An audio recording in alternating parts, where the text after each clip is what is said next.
don't know why, but whenever I start my lives, I just have to get that first sip in. Just does something for me. Good evening. How are we doing? Hopefully you're having a fine evening, morning, lunch break. Not sure what time you'll be tuning in, but hello. Hopefully you're doing well.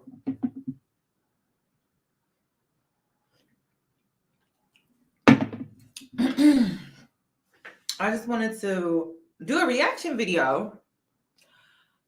First of all, I learned about this live stream on TikTok. Like, I was seeing clips.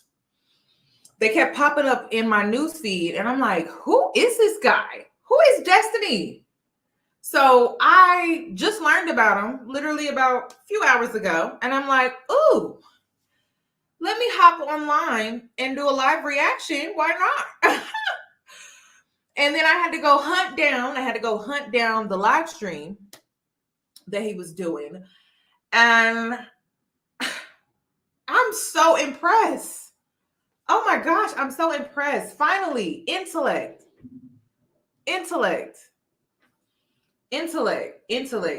on a deep level. You know, that's what I crave. I don't know about you guys, but I really crave deep intellect, and that is what he's giving. So I decided to react, and I don't know, I thought I was done with the red pill, but you guys, I have to be real with you. I have been waiting on Black red pill content creators to debate other men, you know, of the other race, of course. But I've been waiting on this. I have been waiting on this. And finally, we have a man that has stepped up to the plate. His name is Destiny. His YouTube channel, I believe, is called Destiny. He has about 600K followers. You should subscribe. I would subscribe. And I like how he's not biased. Like, he's not really biased towards women. He's not even really biased towards men. You know, I think it's more so about, he tries to understand humans, right?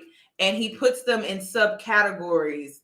And he's able to have intellectual conversations, stimulating intellectual conversations regarding a particular subject.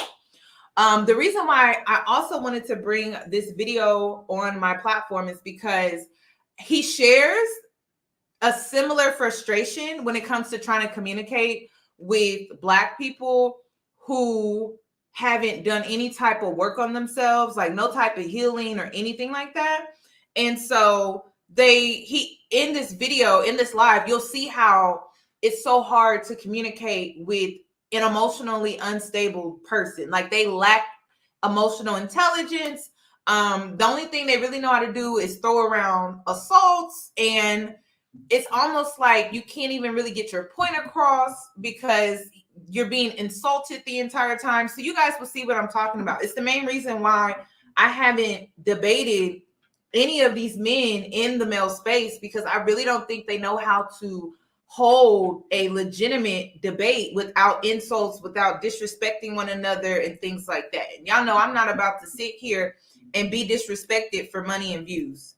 That just doesn't make sense. But let me go ahead and get into my very childlike. I be telling Black women that. I'm like, y'all keep debating with these men and they're childlike.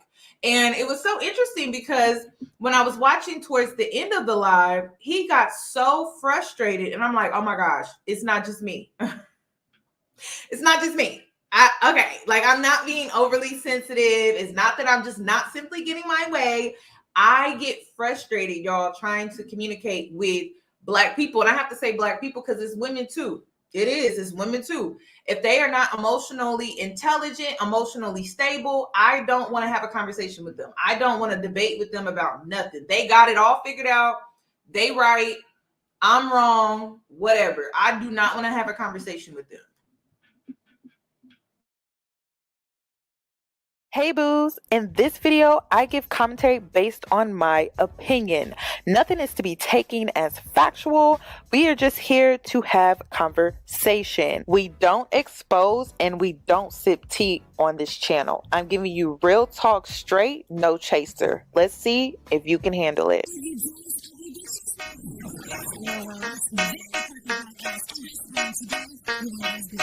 Cause I'm a boss. I haven't done anything for you to be proud of. Of course you have. You are marrying a man who can support you.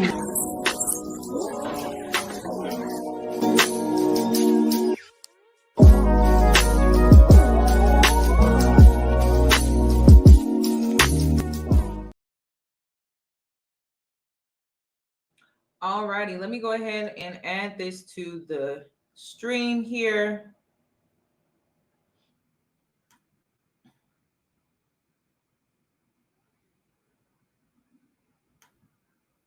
Okay, so let's go ahead and get right into the debate. So they talked about a series of different things in this video. I mean, they did jump around a lot.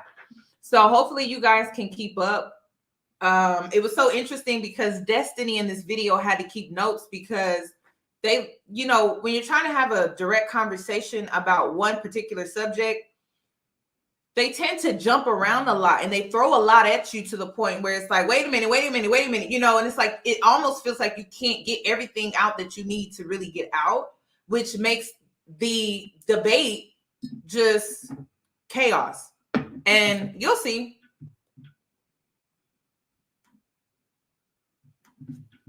Top 1% men can bang women. And maybe I'm just missing the conversations, but I've never in my life heard these guys talk about, like, how do you get in a relationship? How do you maintain a relationship? Right. Men rarely act like children.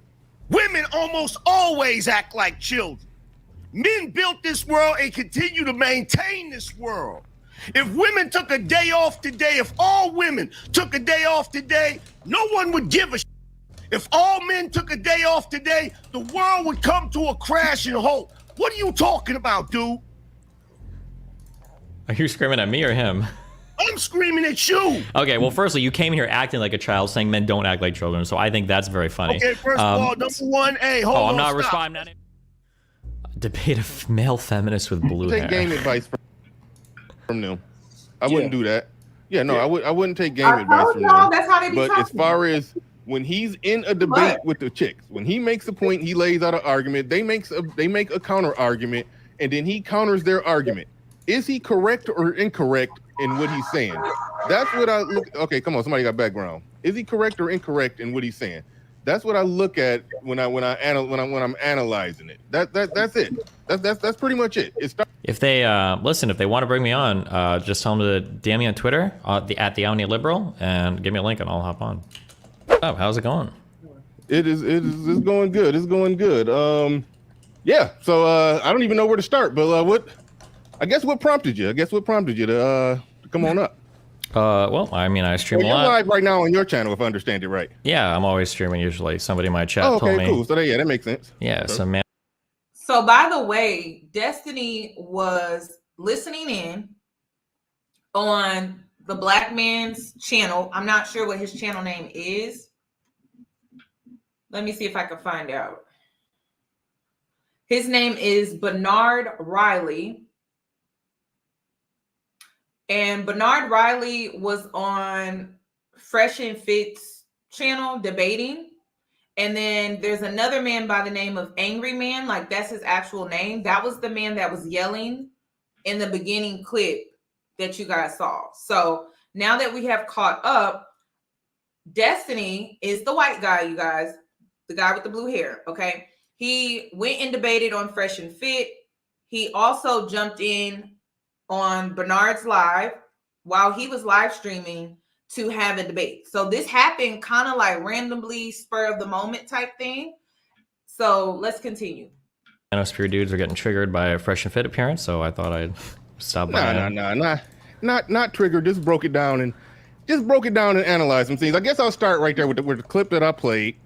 Basically, long story short, they were arguing the point that who's closer to loving unconditionally? The person who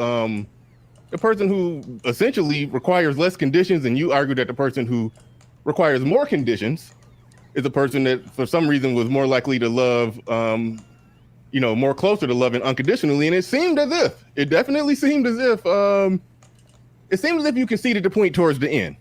Well, I think I never conceded the point. I said he changed, I think, his argument, right? Because I think, didn't he initially open with who loves more? And then he changed it. No? Well, we can rewatch it because I'm almost positive that his initial question was like, who's able to love more or something? And then it was like men or women. And then eventually it was like, okay, well, who can love more unconditionally? I think he changed it in the second part. No, I re-listened to that, and I know he did it.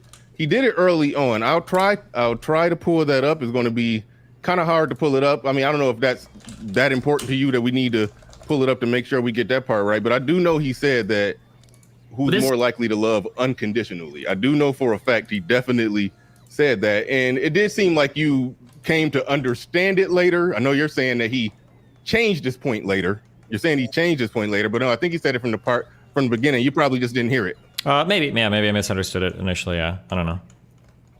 I think the question is a little strange. I don't know I don't feel like men or women really love unconditionally. I think unconditionally sounds good. It's like the thing to say. Like it's the thing to be nice to people, but like people pretend to be nice. People will pretend to give you unconditional love, but they know that they eventually will have a deal breaker. Even when it comes to children, most moms say, oh, I have unconditional love for my children. Yeah, up until they do something that you feel tarnishes your last name, your reputation as a mother or as a parent, you probably would still be there, but your love will be tainted towards them in some type of way, And I think like the whole unconditional love, I just feel like that's a stupid debate because really it's just used to sound good, but people don't actually practice it. Like I've seen mothers turn their backs on their children based off of their sexuality preference. I really don't think love is truly unconditional for people. I've seen men lose love for a woman because she's gained too much weight. Where's the unconditional love in that? Or she doesn't look the same. She doesn't look as attractive. She's not young and beautiful. She doesn't have her youth. And so that love became very conditional overnight. So I've seen it on both sides. I just think people say, oh, I have unconditional love because it sounds good, But I think every person, if you have boundaries, you have limitations. That means you have inexcusable deal breakers when it comes to people, your children, your spouse, friends, even colleagues. You could even include your boss. You would have inexcusable deal breakers. So I just think the whole unconditional thing, it's just a stupid debate that people want to have to see who's easier to love or who deserves love more when it comes to this whole gender biasness online within these gender wars. Who could love more? I don't know if that's like a male versus female thing, but right. Yeah, it's possible that I misunderstood the initial question. We clarified it, but. Oh, okay. So I guess I'll start right here. What was one of your biggest problems you had with Fresh and Fit when you were on their show? What was one of the biggest problems you had with something that they said? I guess we'll start right there. I think their entire model of breaking down male-female interactions is like really wrong. I think it's way too adversarial. I think that they're completely out of touch with what normal women are like. And I think that the way that they analyze the world and they tell young men to act, I think creates so much more of the world that they hate. Like they're setting everybody up for failure or to become people that they wouldn't like. All right. Explain what you mean when you say, it's adversarial, because I know some men would view it. Some men would view it that way. Or because a lot of men are lost out there. Dealing with women. They don't know what they're doing. I mean, like they quoted the stats about the 30% of men being incels or not having any sex in the last last year or something like that. So clearly there's a breakdown with men in dealing with modern women. And I think your approach, and you could clarify this, your approach is that, they need to clean up yourself and be a little nicer or whatever. But it seems as if you. It's so interesting that Bernard feels that way, because I feel like men have definitely created a hostile dating environment and experience for a lot of women. Like I personally felt like I was able to get out here and experience real dating before the pandemic. And there's so many women that haven't been able to experience dating before the pandemic. And I actually feel bad for you guys, because the manosphere has created such a hostile, chaotic dating scene, to the point where I feel bad. Like, I feel like some women that are currently in their prime, I truly believe that you're getting robbed of your experience, because it didn't always used to be like this. Like, I don't know what happened, but I think Bernard is being a little, delusional about how, oh, he doesn't see it that way. I'm like, how not? How do you not see it that way? We see so many men up and down our timelines unaliving women for not texting back, for not responding to their calls and things like that. You don't think that creates a hostile dating experience for women? Even for men. Because I can see it on the other side as well. Like, women now are out here playing games. They're on their city girl this, city girl that, tricking and doing all of these other things. And a lot of times I feel like it's because of how they've been treated in the past. So I definitely feel like on both sides, there's this hostile type of experience when it comes to dating. I don't even like dating no more. Dating used to be fun, and now it's not even fun no more. I don't even know how some of y'all are on dating apps, because I just feel like it's just a bunch of game playing. And I personally, I don't have time for that. I will just log out. I got to meet you outside face to face. Don't look at it as much in this situation where women have changed, like y'all talked about.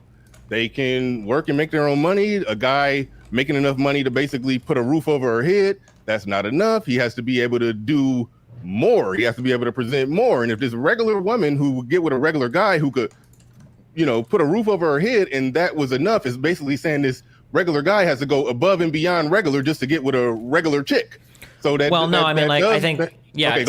I agree with you that like men have to do more now, but like what they were doing before was an embarrassingly bare minimum. Like, you have to work a job and that was it. And now you have to actually be a good partner. And I think that men need to spend more time like figuring out what it means to be a good partner in a relationship. Don't know what it means. I think it's a little bit. Yeah, go ahead. Obviously, you understand there still was some relationship dynamics. I mean, yes, working a job and being able to provide. Yes, that was the basic standard. Being able to protect and provide, that got the man in the door. But I think that's some propaganda to think that the guy was beating her over the head with a club just because I can provide and take care of you. So you're going to get beat over here with a club. No, there was definitely some relationship dynamics and understanding and conversations. I mean, women.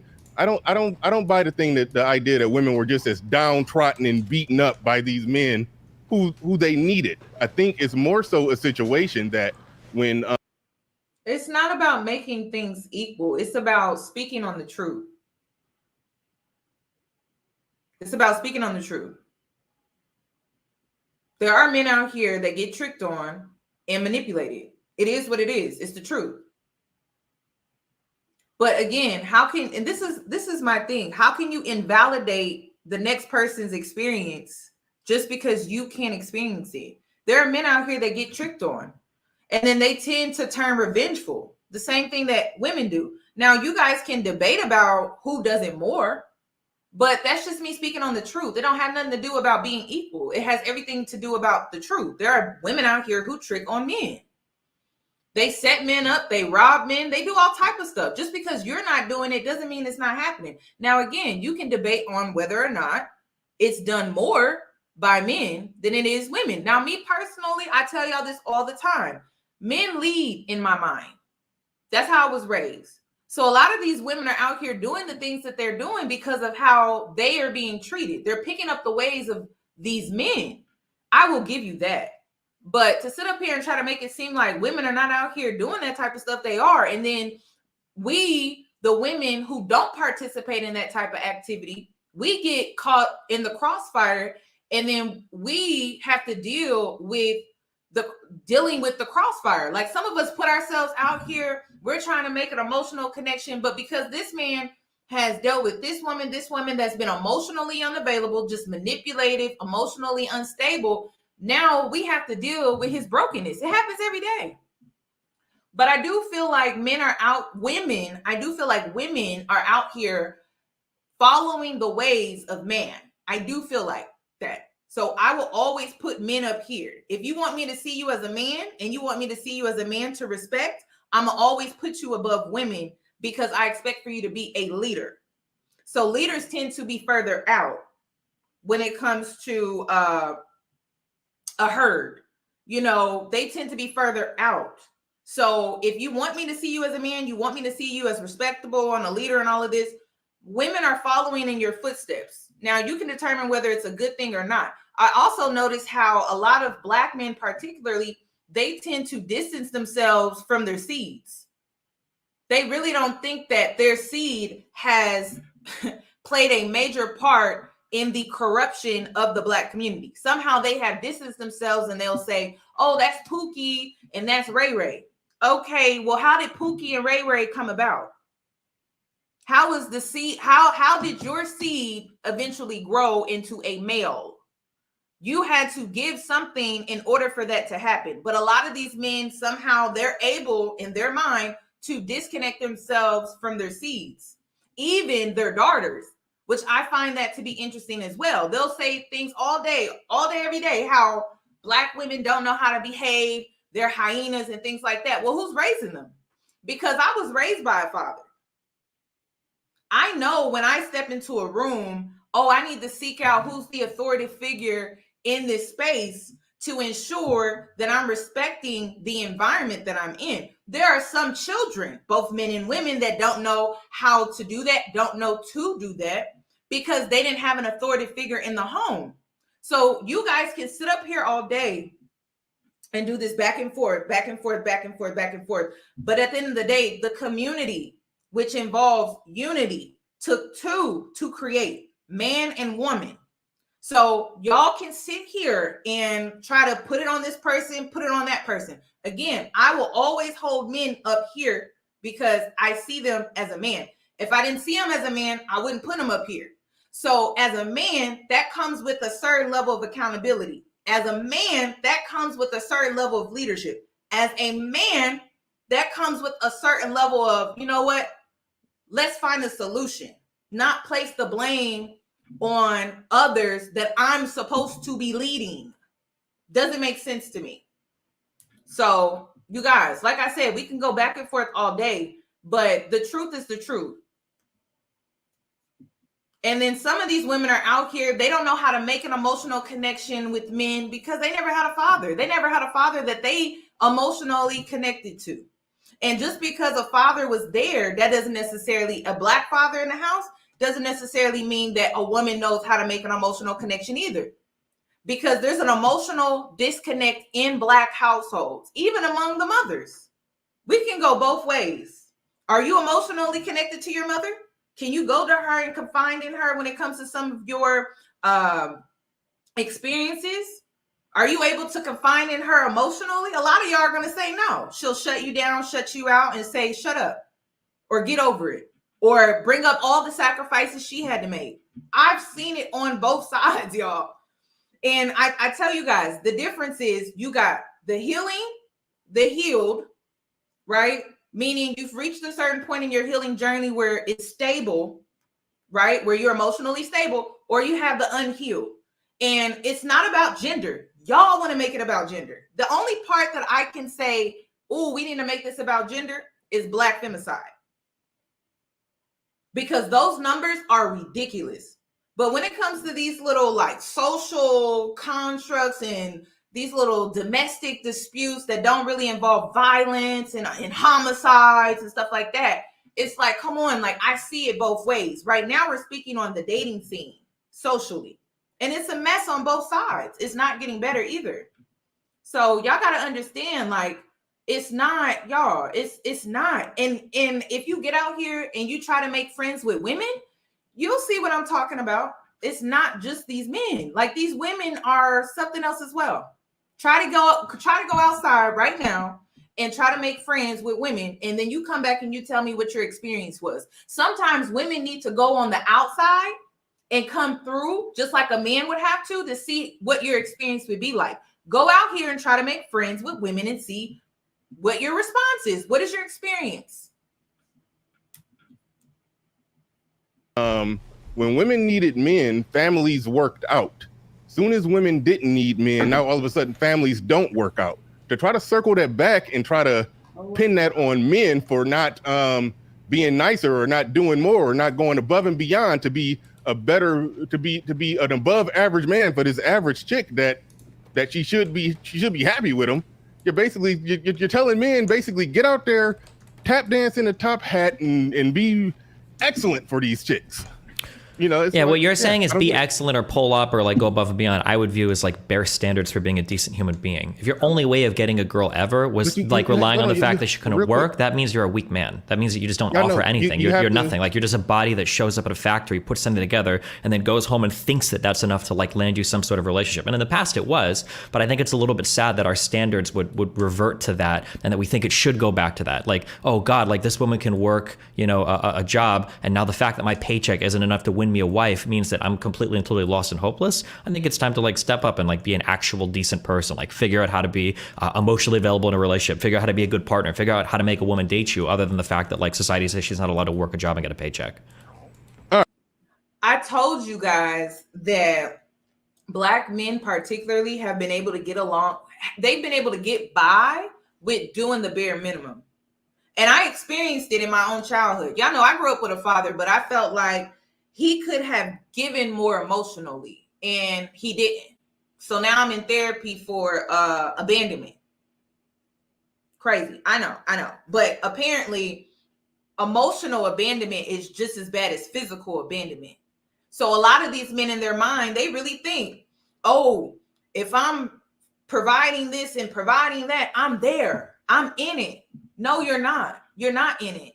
You're just going through the motions. There's no depth. There's no real connection. Like, throughout my childhood, I don't really remember bonding with my father.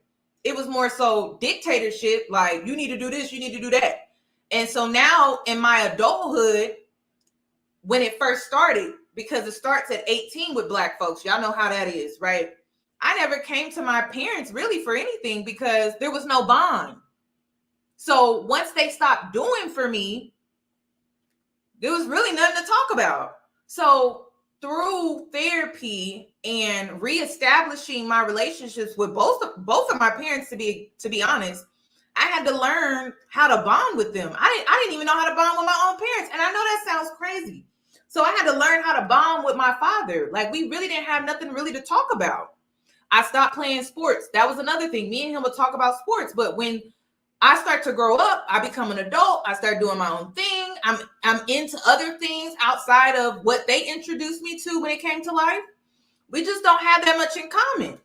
So a lot of these men think, as a Black father or as a Black man, that all I got to do is show up and pay for this, pay for that. And then some of them don't even feel like they need to do that. Let's be real about it.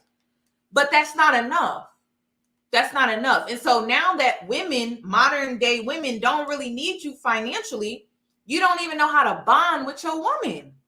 And a lot of these men don't know how to romance. They don't know how to just bond. And then a lot of the times, I also noticed this when it comes to like dating Black men versus dating non-Black men. You guys don't really try to establish a friendship. Like, it's always super sexual so fast. And it's like, oh, like, we can't even just go to the arcade and have fun. We can't even play a game of cards. Like, it's always like sexual, like so fast. And it just goes back to show, like, you guys don't know how to have like an emotional connection, even through friendships. And then I could even take it a step further, that a lot of y'all's friendships with other men are so surface level that when you guys get older, you don't have community. And so you tend to die alone. And you tend to live alone in old age because even when it comes to making connections with other men, you don't really know how to do that. So I could break it down in so many different ways. And there's a connection because when you go through life and you don't make any real emotional connections with people, they're not going to be there for you when you don't have this job you have to go to, you don't have this sport that you have to pay or play, or you don't have this event or network. You can't really offer them anything physically, like something that's tangible, and so they're not there because there's what's the reason for them to be there? There is no reason. So it goes both ways. And I think men need to wake up about that. Times are changing though. And I won't say that we don't need men. It's more so we will need them differently now. Like we need real companionship. A lot of times we women, we take heartbreak with a friend way more personable and deeper than taking a heartbreak from a man. Because typically, when it comes to our girlfriends, we were pouring so much of our emotions into this friendship. And when you both decide to end the friendship for whatever reason, you go your separate ways, right? That friendship tend to cut way deeper than some man that you was dealing with, or even a boyfriend. Yes, even a husband. It's something like this unwritten thing that we women have among each other where it's like when you lose a friend, it's like, dang, I lost a friend. Who am I going to confide in? And that's the thing. Like, we want that with a man. We would like that with the man. We would want that type of companionship in a man, but oftentimes we are truly left disappointed. So there's a lot of work that men need to do on themselves, and they need to get out of this outdated way of thinking that the only way I can offer something to a woman is by my pockets. Now, listen, money is important. Don't get it twisted. Money is important, but there's also some other things that you need to bring as well, not just your pockets, because women really don't need you for that anymore. So it's not that it's not that you are unwanted. You're just wanted in a different way. And it involves you being emotionally engaged, present, connected, and attached. And y'all don't want to do that. And we all know why. A lot of men want to be 1 foot in and 1 foot out. All right, I want to circle back to the beginning of what you said. I was going to cut you off, but I wanted to let you finish and get it all out. Circling back to the first thing that you said is that you're saying, no, you have to be a decent human being. You haven't first substantiated the claim that these men who were taking care of their families were somehow not decent human beings. You haven't substantiated that claim. You're just believing, I think you're believing on faith that they were terrible human beings. I think that's what you're doing. And therefore, when you believe that on faith, you can now say that, oh, well, you have to be a decent human being. You got to first substantiate your original claim. Sure. So I would say that the emotional availability of men, the ability to communicate with what does that mean? Being able to understand how somebody feels about something and being able to have like emotionally fulfilling relationships or conversation with somebody that extends beyond just being there, earning a paycheck, and having kids, right? Who listens to the other person more? Do women sit there and listen to men cry on their shoulder more, or do men listen to women cry on their shoulder more? Because if men have to listen to women and all their problems and crying on the shoulder, I think that's men being emotionally available, right? No, it's not. No. It's really not. You're not really consoling.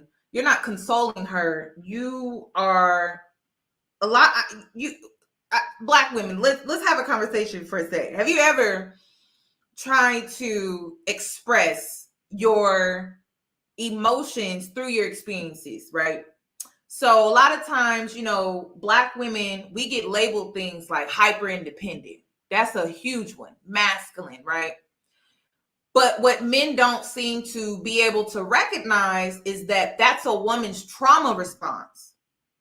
So she's wounded, right? And when we find the courage, we finally found the courage to express why we do the things that we do. We're quickly invalidated. Our emotions are invalidated, because when you invalidate our experiences, you are invalidating our emotions. You may be listening, right? But you're not really processing what we're saying, and then you invalidate and dismiss. Because a lot of times when we do express our emotions through our experiences, there's some accountability that could be taken on the men. So because you avoid the accountability, in the process, you dismiss our emotions through the experiences that we as Black women go through and we face on a daily basis. And then by you doing that, you can't really say you're emotionally available. You can't.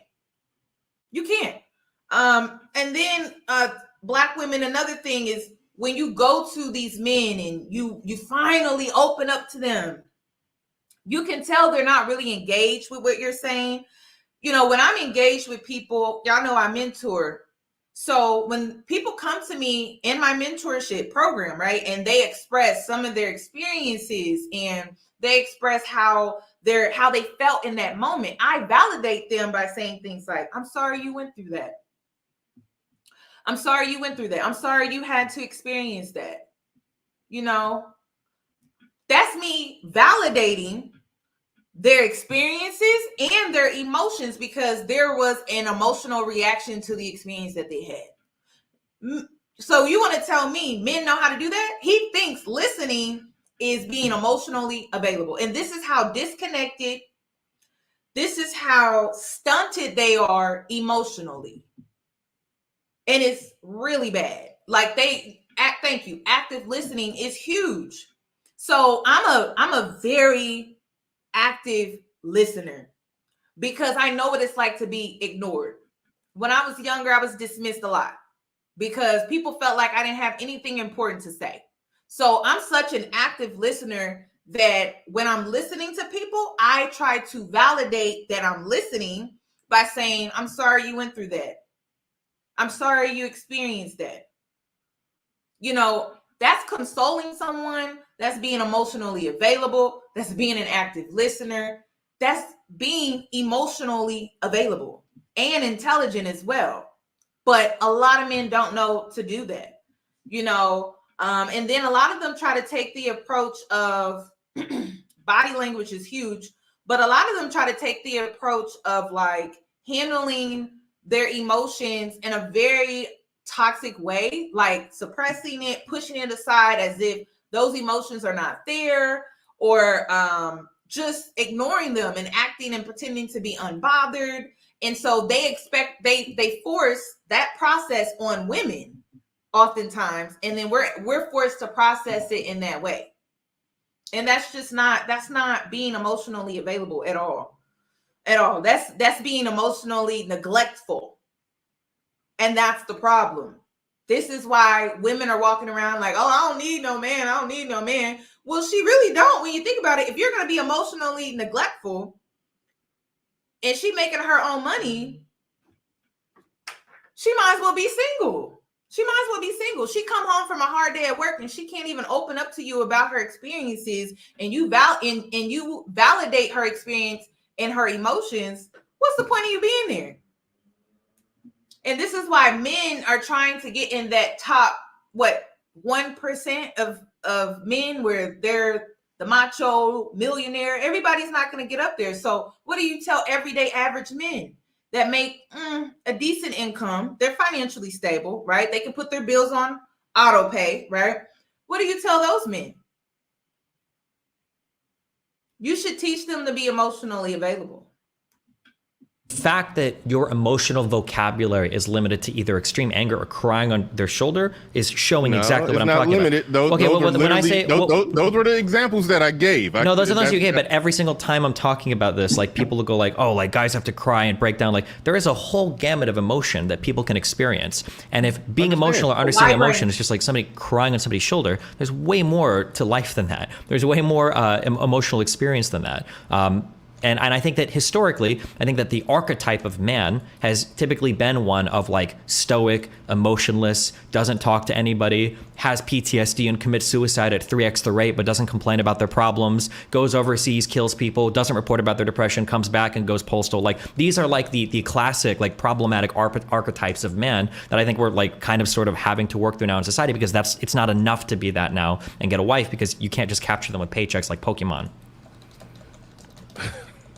All right, going back to what I said. Now, I just want to make it clear. Yeah. I want to make it clear. I wasn't saying that those are the only two range of emotions. Those were just the examples that I gave in a conversation where I obviously can't write out an essay. Black people only focus on anger and crying. That's it.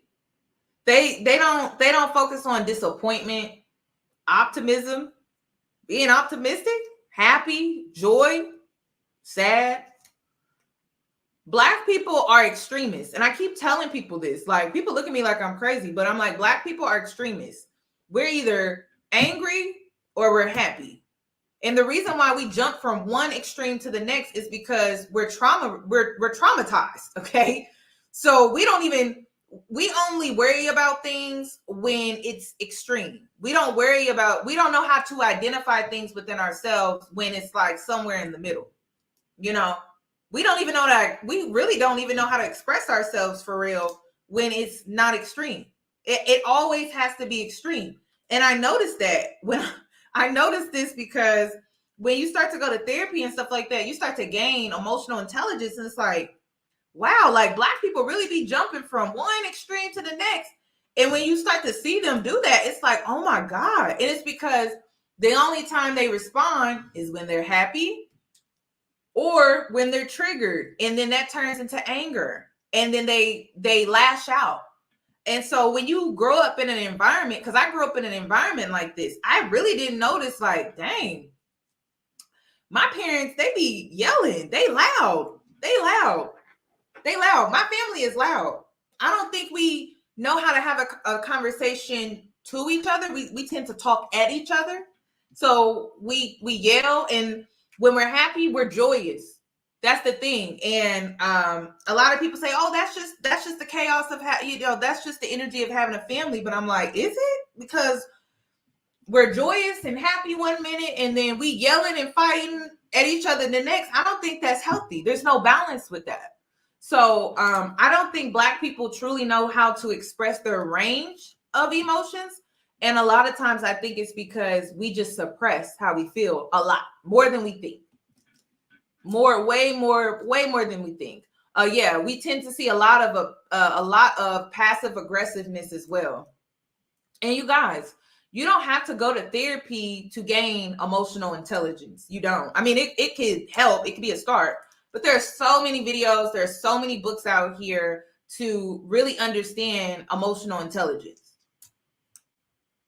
But I can't help but notice that, like, Black people are extremists. Like, we're either happy, dancing, entertaining, or we're angry and mad as hell. And you'll see that on Black Twitter. You'll see that we're either joking, laughing, or angry. Like, there's no in between. Social media overall, we're either joking, entertaining, happy, or we're angry. There ain't no in between.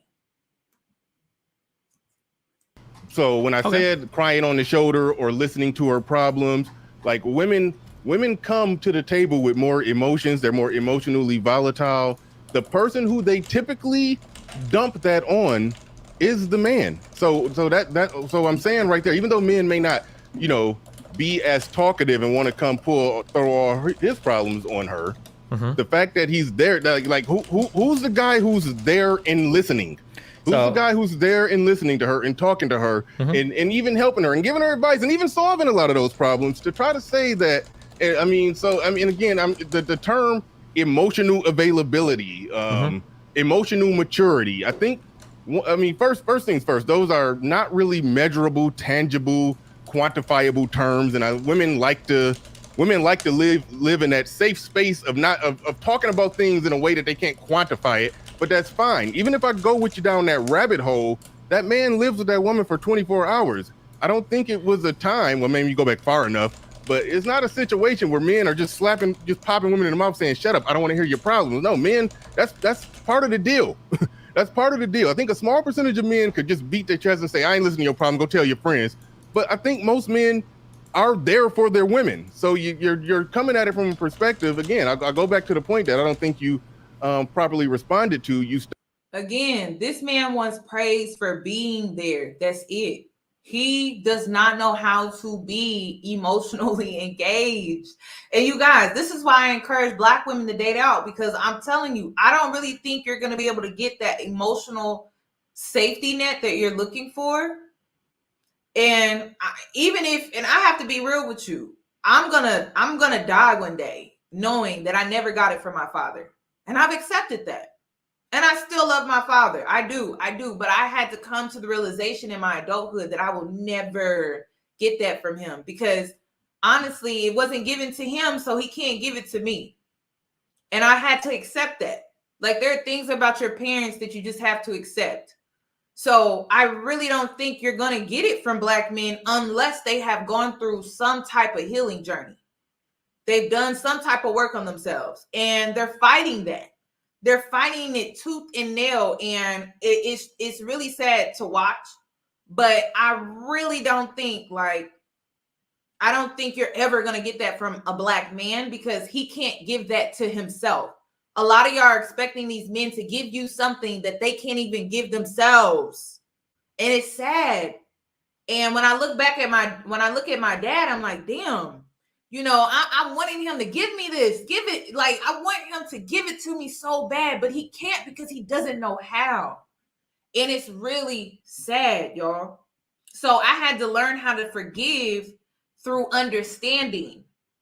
Sometimes I don't know how to explain it, but it's like I had to forgive through understanding. Like, I can't expect him to give me what wasn't given to him, but I could never date a man like him. I can't. I gotta have a man that's emotionally available, somebody I can bond with, somebody I can have those emotional conversations with, where he can validate me and console me and be in tune with me. And part of breaking my generational curse is not marrying a man that's not emotionally available. And I'm going to tell you now, that's a lot of Black men out here. A lot.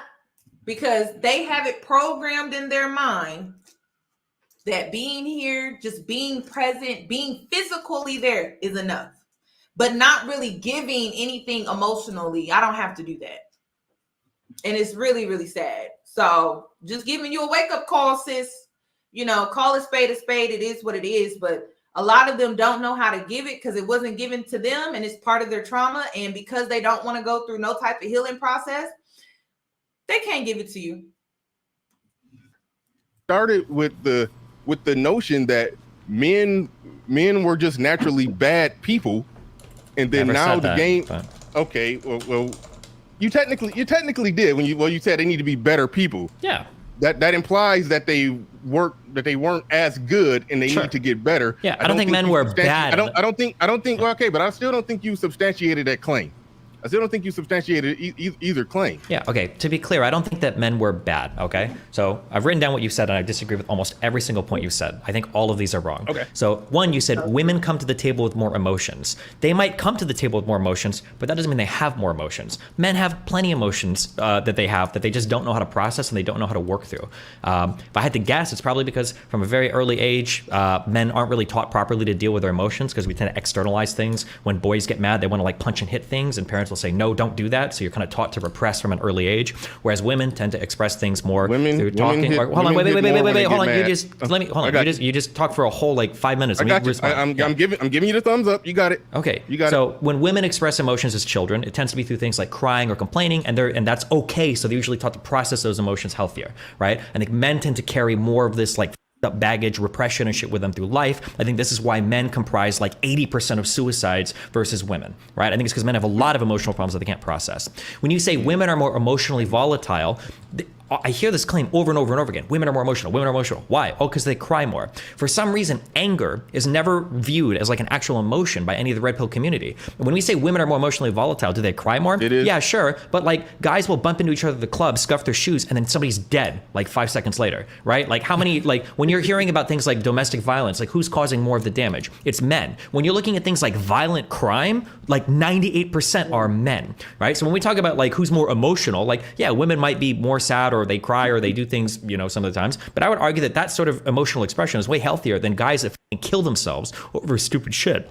And this is a huge epidemic. Wait. You said like 10 wrong things. I gotta go through all these, okay? When you say, well, you talk a lot, dude. So I'm gonna respond. No, I get it. If you want to go point by point, if you want to go point by point, we can. But if you're gonna rattle off a bunch of things, of course I'm gonna rattle off a bunch of things. It's all right, fair, all right. okay? Let's okay. Going forward, let's go. Let's go closer. Hold on, real quick. Yeah. Just going forward after you go through my 10 things. Let's try to go closer to point by point. Yeah, I like that. I like it. I got caught off guard with this. I don't got my. Sure, that's fine. I want to write down some of this. I want to write down some of the shit you're saying, but Oh, sure. I just use a notepad and computer. You said women dump emotions more on men. That's not true. Women do not have emotional conversations with men because they can't. Because men today aren't able to. That's why if you look at the differences between conversations women have with women versus conversations that men have with men. And every comedian ever has at least one joke in the routine where they've laughed about this, where a guy goes, hangs out with the woman of his dreams, goes home, and like, you know, his friends are like, oh, how'd it go? And he's like, okay. Like, oh, did you have fun with her? Yeah, she was cool. And it's like, I just want to add, and a lot of y'all have these toxic friendships with your girlfriends. And I told y'all this. I said it in one of my lives previously. I said a lot of y'all friends come in confining you emotionally because she can't confide in her man. And then you play that emotional support role, right? And it brings so much chaos to your life, emotional unstableness to your life because your girlfriend got a man, but he's not emotionally available. And I see this in Black women all day, every day. She in this relationship with this man, but there's no emotional connection. She can't emotionally confide in him, so she seeks out her girlfriends. See it every day. And then she over here telling her girlfriend all her business, which I tell y'all not to do that. But honestly, that's the only way she gets the emotional support. Okay? Emotionally dumping, venting, and it's because she can't go to her man and be emotionally engaged. See it every day. So I had to stop my friendships with that because I'm like, listen, your man, your problems. It don't got nothing to do with me. Okay? Now, I can be here and support you being in this relationship, but I don't want to be involved in it. That includes my emotions, okay? And a lot of you guys are trauma bonding through it and all type of stuff. And I'm telling you, like, when you engage in friendships like that, they're not real. They're not real friendships. They're not. Because I'm telling you, if you remove that emotional support, and a lot of y'all done did it, I did it. You lost that friend. You lost that friend because you didn't want to keep allowing her to dump on you because she's with a man that's emotionally unavailable. We see it all the time. So no, Destiny is 1,000% correct on that. 1,000%. And I hate to say it, but we see this a lot in Black women. We do. We see this a lot in Black women. Among girlfriend relationships, we do. And that's why a lot of times it gets real messy because we don't know how to have proper boundaries in relationships. We tend to overshare. And it really stems from, once again, trauma. Him not being emotionally connected and engaged with you is causing you to trauma bond with your girlfriend, which sometimes girlfriends are not women that you can always trust. So if you going through it with your man, she done went back and ran back and told your business to somebody else. Y'all, it's a mess. It's a mess. So that's why finding a spouse that's emotionally available is so important. And also finding true friends that you're not trauma bonding with or a friend that's not emotionally dumping on you is so vital here. women will be like, oh my God, I saw this guy, he made me feel this way, he did this thing, and blah, blah, blah, blah, blah. There's so much more emotional unloading and sharing that goes on when women talk to women versus when men talk to men. That's just true. When you say men don't dump their problems on their women, yeah, I mean, maybe they don't. Okay. I said they don't. You said women. I said women do that more. Just like what you just said. When a woman talks to a woman and she has so many things to say. Or the point that I was making is that when she's talking to her man, she also has so many things to say. So when you use that undefinable, unquantifiable term about emotional availability, I'm saying that he is being emotionally available to her if he's there to listen to all her shit. Sure. I mean, I guess, but I think in general, I think men have a much harder time having these sorts of conversations than women do with other women. When you say men give advice or help people or solve problems or whatever, oftentimes, like as a piece of personal advice, this is usually somebody failing to listen. Oftentimes when people are complaining about something, they're not looking for somebody to try to like fix a problem. They just want somebody to be there to empathize with them, to hear a problem, and then just kind of do that. You said that emotional maturity and availability are not quantifiable / measurable terms. Sure, but like just because something is hard to quantify doesn't mean it's not important or it doesn't exist. Like maturity is hard to quantify, but we can definitely see that some people are more mature than others.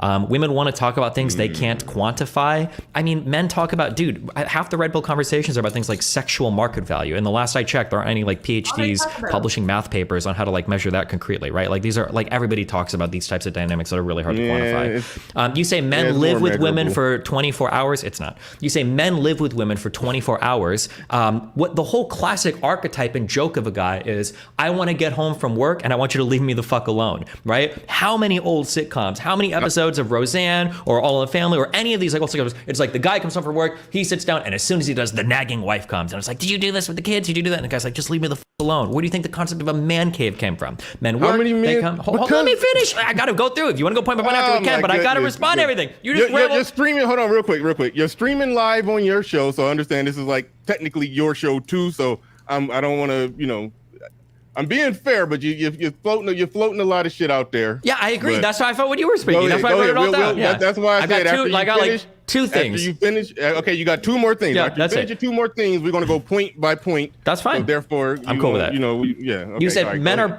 You keep alluring. Or you keep alluding to this idea of like men popping women up. I'm not saying that men were like abusive, horrible fucking people. All I'm saying is that traditionally, the domain of like man in the relationship of men and women was to just like earn a paycheck. And I think that's pretty shitty. I'm not saying men were all like abusive. Wait, hold horrible. on. Say that again. Say that again. I'm sorry. That in a relationship, traditionally, like if you go back like 40, 50, 60 years ago, or especially like pre-World War II, all men had to do was like earn a paycheck. That was like their biggest contribution to the relationship. As long as they earn a paycheck, they're like good. And I'm saying that now the standards are a lot higher. Men have to bring something to the relationship besides just a paycheck, because women can work. Okay, that was basically all of it. Okay. All right. So now, obviously, I'm not going to get to everything that you said there. You said about 10 things I disagree with too. I didn't write all that shit down, so I'm not going to get to all of that. But when you said something about men being more violent in relationships, I'll start right there, and we'll take this one point by point. This is RM, drop that down. Drop that the Cash App thing down. I don't need to see that. Because I'm trying to show something on the screen here, and you just brought that up. All right, I got it. Okay. Okay. Let's just go right there, because when we're talking about women or men. Can you email that to me or send me the link to that video? I would like to see that. I tried reaching out to her, and I guess her DMs are flooded right now. Like I didn't get a response from her, but yeah, I still haven't gotten a response from Stephanie, because I reached out to her, but she never got back to me. So I would like to look at that video. I would like to see that interview. Thank you for that. Being more emotional. One, you talked about violence when it comes to men. Okay, first things first. There's obviously a lot of men on the far end of the spectrum when it comes to men being violent and killing one another. Like we understand that. We understand men have more testosterone, they're more aggressive, they fight more, they usually fight and kill men the majority of the time. That's something that men do. It's awful, it's messed up. So we get that. But when we're talking about interpersonal, because you did this with Myron, and you did this with Myron a lot. When he's talking about the social dynamics between men and women, you would take it to, sometimes the dynamics between men and men, which is going to be different, which means that men, if men are more violent and more murderous when dealing with men, but they tone it down when it comes to women, that means one thing, that clearly they're putting in check the aspects of their violent or emotionally volatile nature when it comes to dealing with women, because they're not attacking women in the same way that men get attacked. But I'm just curious. Can I ask a question on that, just in the same vein before we go? Like, if I were to look up, and I don't know these numbers off the top of my head, but if I were to look up like deaths of women, and I were to see the percentage of like men versus women that kill women, do you think of all the women that have died, do you think it's mostly women killing women, or do you think it's mostly men killing women? Or do you think it's about 50-50? No, I think it would be 50-50. We recently were talking about that, and somebody did bring up some data that I don't have in front of me. But when it comes to killing, yes, men kill more than women. That is an issue. That is a problem. So I don't know what larger point that you're trying to make there. I don't know what larger point you're trying to make there. But no, I'm willing to say, even without looking at the data, that they're on the. The point is, who's more dangerous? That's the point. Who's more dangerous? Because women are not out here unaliving people at alarming rates like men are. Come on now. Who's more dangerous? That's the point. That's the point that he's trying to make. How can you as a man be a victim when you're more dangerous to women as a group? Come on, y'all. So I don't know. I grew up the only girl, and there were just certain things my brothers wouldn't do because they felt like, oh, she's a girl, leave her alone. Don't pick on her. You shouldn't do her like that. You can't touch her like that. You can't treat her like that. Like, what's missing up there? I'm concerned. I'm very concerned. Like, my brothers, they don't talk about my makeup, my nails, my attire. But then again, they were raised by a man. Men don't do that. Okay? Like, I don't get that. Men don't do that. And so I started noticing that when I started getting around other men that are not raised by men, I started seeing a huge difference in men. Like, I'm like, wow, I could tell you didn't have a father. I could tell this man didn't grow up with a father because he thinks he can speak to women in that way. Like, my brothers, they don't treat me a certain type of way because they see me as a girl. So a girl should be treated a certain way because they feel like, well, if I was to treat her any different, or if I was to treat her like a man, I would be like picking on her, bullying her, and it's unfair because I'm the stronger one, right? Physically stronger. So that's why I'm saying, like, a lot of these men, like, their conditioning up here, they really see themselves on the same level as a woman, and they shouldn't. And I don't know where's the disconnect with that, but I'm like, you really shouldn't. You really should not. So why would you pick on this woman? Like, you know, you could easily harm her, physically harm her. Why would you do that? Now, I will say this, growing up, my mom always made it clear to me that a man should never put his hands on me, but I should never put my hands on a man. I should not provoke him. I shouldn't do any of that. She said, you keep your hands to yourself, and he keeps his hands to himself. And that's how she raised us. But at the end of the day, men are far stronger. Men can create far worse damage than women. It is what it is. The far end of the spectrum of the bell curve, there's a bunch of psychopathic, murderous men who kill more. I'm willing to say that, and that doesn't negate any point that I'm trying to make. Because when you talk about violence in a relationship, the data on this goes as simple as this: the majority of relationships are nonviolent. 84% of them are nonviolent. Only 16% of them there's violent. When it comes to those violent relationships, 58% of it is bidirectional. That means two people are being violent towards each other. And 42% of it is unidirectional. That means one person is being violent. So when you look at the unidirectional relationships of which there is violence, the relationships where there's unidirectional violence, meaning one person being violent, 66% of that, 2/3, is perpetrated by women. So you can look at the data right there and see that in relationships, women are more violent towards men. So I will say that and circle it all the way back to your previous statement that they're better at keeping their emotions under control because they've been taught to do that from the start, early on in their life, when they cry and they get patted on the head, oh, that's okay. It's okay to cry. Apparently, that still doesn't matter, because even when they get in relationships with men, when it comes to unidirectional violence, they're more violent than men in these relationships. So that debunks your initial claim that they got their emotions more in check.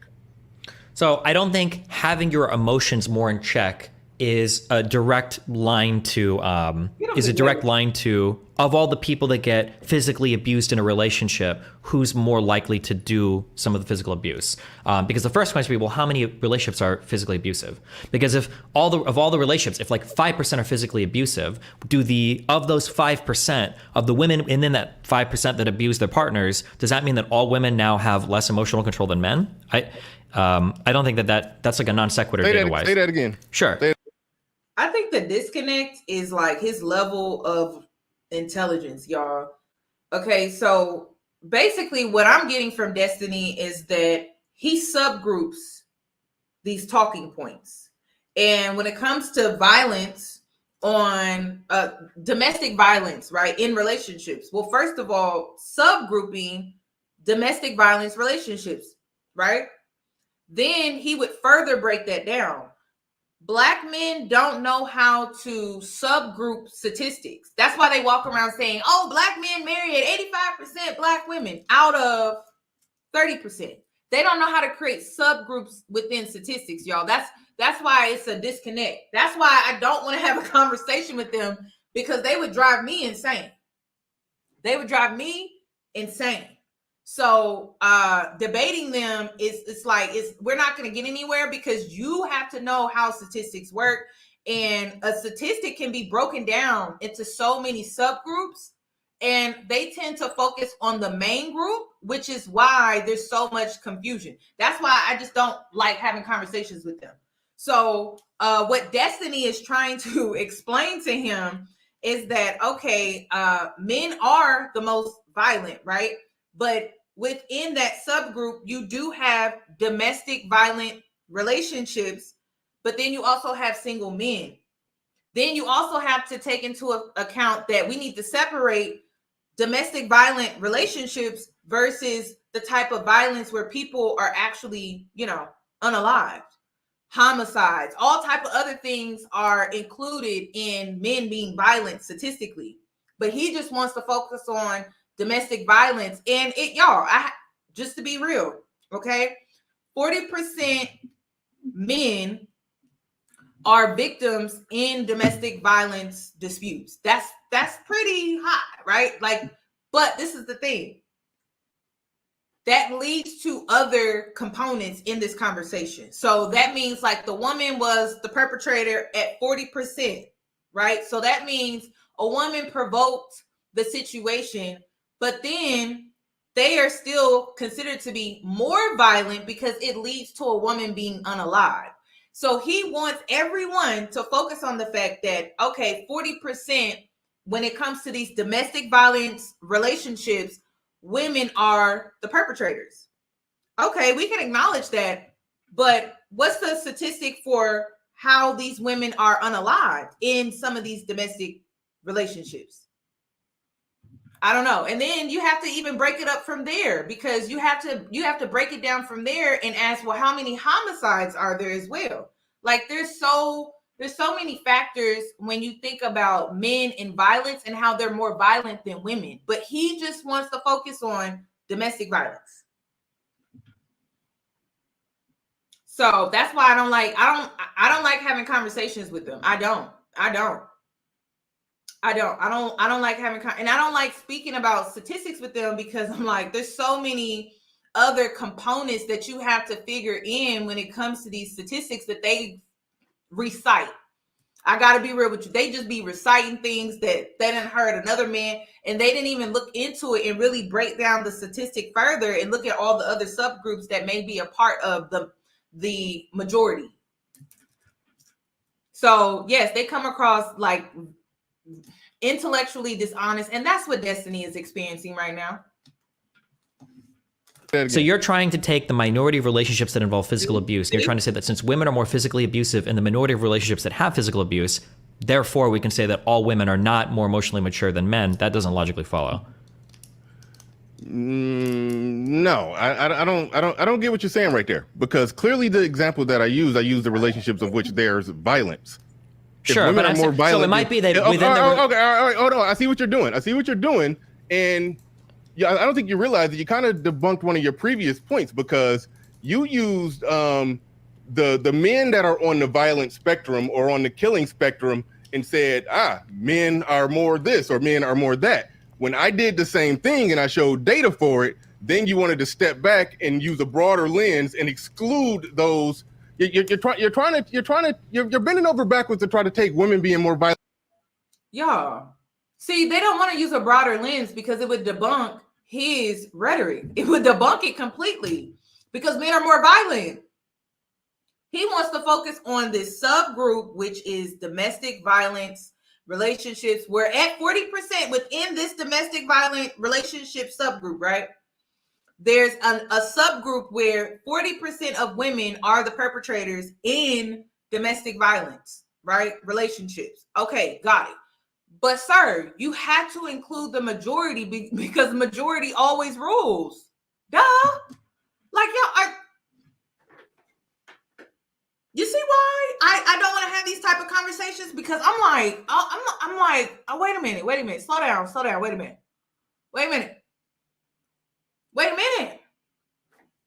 It's too much, y'all. It's too much. He wants to focus on, yes, surface level statistics.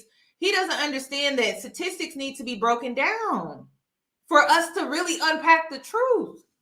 He don't want to do that though, because like I said, it debunks his agenda so easily. Violent than men in relationships off the table. If they're more violent than men in relationships, I think it stands to reason that they're more argumentative, combative, bitchy, and cussing the other one out. I just think that's not a far reach to say that the group of people that are more violent in relationships are also the people that are that are the most argumentative and causing the most problems. I don't think that's a far reach. So why would you try to exclude the violence and say, let's look over here at this, let's take it to an immeasurable, unquantifiable place so I could just advocate for women. That's what you really just did. Yeah, okay, so I'm not trying to advocate for women here. I don't care about advocating for women. So backing up, originally we had the question of, the reason why this got brought up was, who is more emotional, right? And I'm trying to think of like, well, what are ways that I can measure who is more emotional? Well, I think that anger is a type of emotion. So if I look at like homicide rates, like broadly speaking, I can see that things like men commit way more violent crime than women, right? A lot of these are like...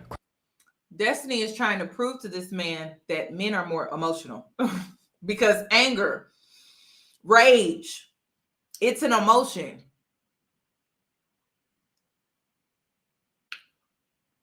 Black women, just so you know, sis, Black femicide, men are way more emotional. Okay?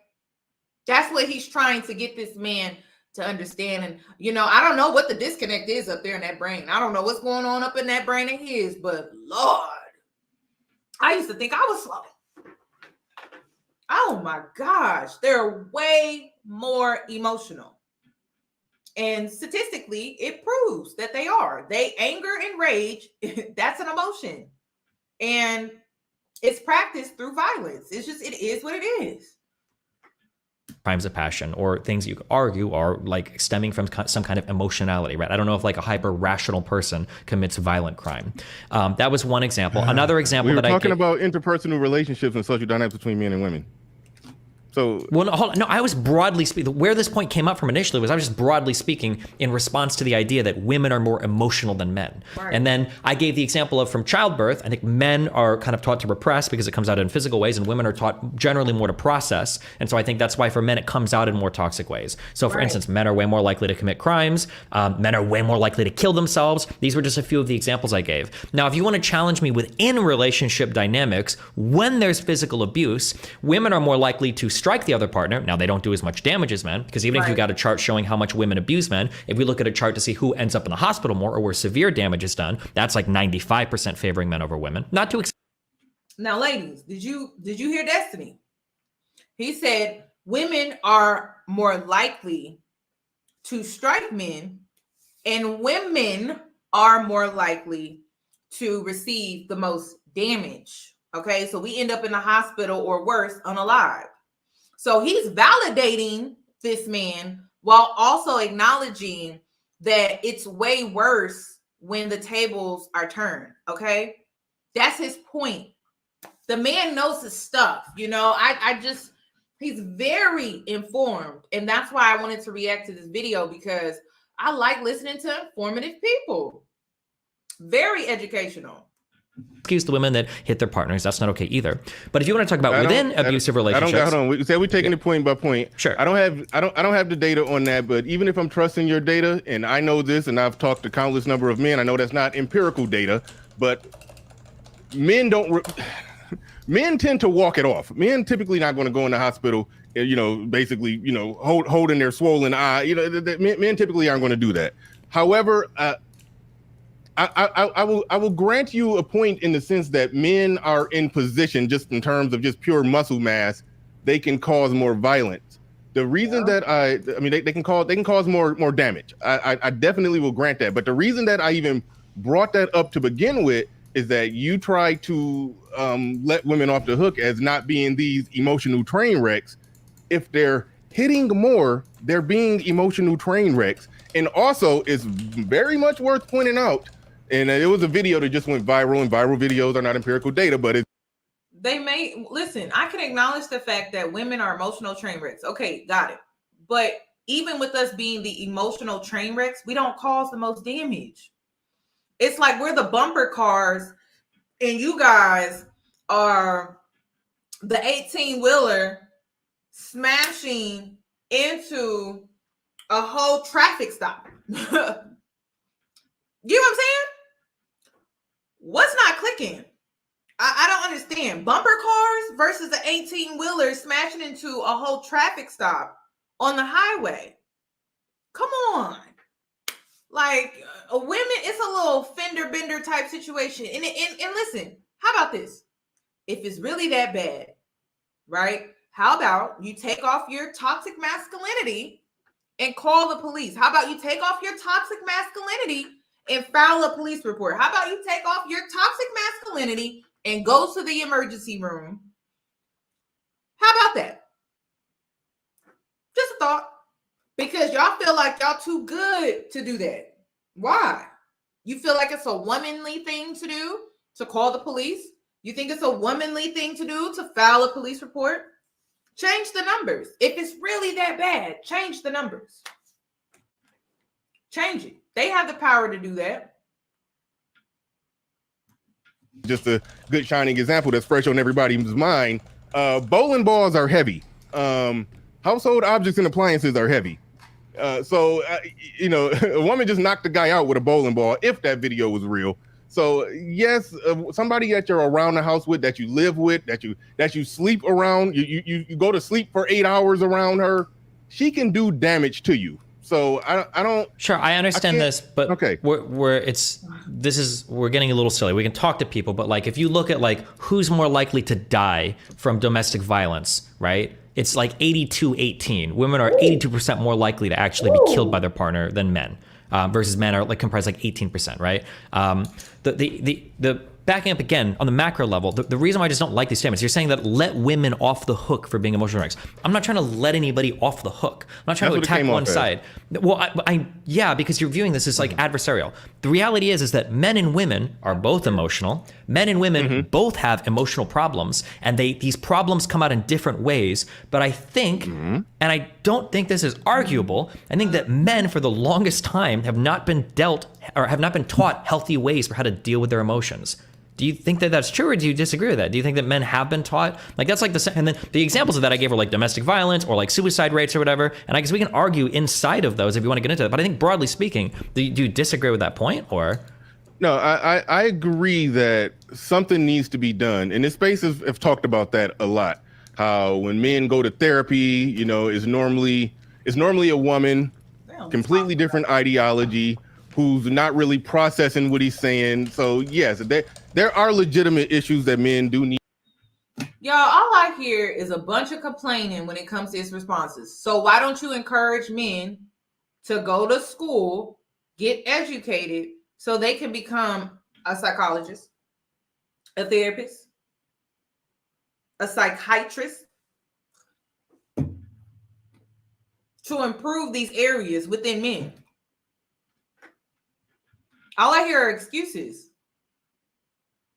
If they don't feel comfortable, well, make them feel comfortable. And that's the thing. Black women, we have always had to go out here and create our own spaces and create spaces where we felt safe, create spaces where we felt like where we could be ourselves and open up and not have to shield or guard ourselves constantly. We had to go out and create these spaces. These men need to do the same thing. I mean, y'all just use it. And this is the thing. They're waiting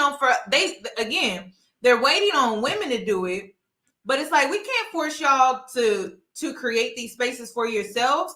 Men actually have to show up for other men, but that takes you to be emotionally engaged, which I told you guys. Like, when I look at the issues among men emotionally, I mean, every category it's a mess. Their relationships with friends, their relationships with their children, even when it comes to relationships with men in professional spaces, they feel like they still have to somehow keep their guard up. And that should not be. You got to get out here and create your own space. That's what Black women did. That's what we did. That's what other minority groups have done, particularly women. We're always creating spaces for ourselves. So they need to do the same thing. Even with each other. To work out, and some mechanism or infrastructure does need to be in place to get men the help that they need, whether it's coming home from war, PTSD, all of that stuff. All of that stuff. I definitely 100% agree with you that something needs to be in place. The reason it came off as if you were letting women off the hook, because you predicated your argument by it's like you came in trying to argue that that women weren't as bad with this. I think when I showed you an area where they were bad, then you try to equalize it and say, okay, well, men just need to go work on these things. Like, if you would have just started saying, hey, I think men got some things they need to work on, then we just would have had a conversation about things that men need to work on.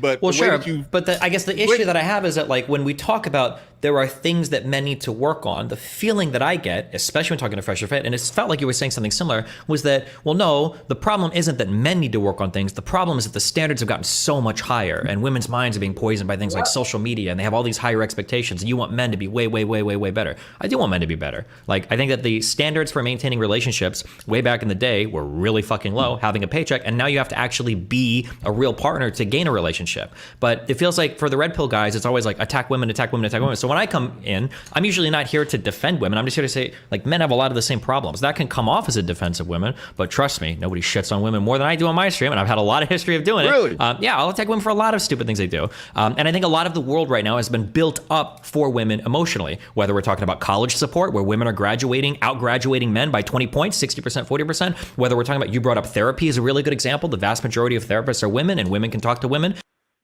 I really think it's weird that you guys associate emotions like anger and hatred to one gender.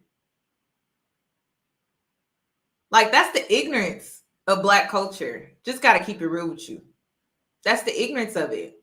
Because anyone, any human being, even a child, because I just saw some high schoolers in my hometown vandalize a high school, and it's seen as a hate crime.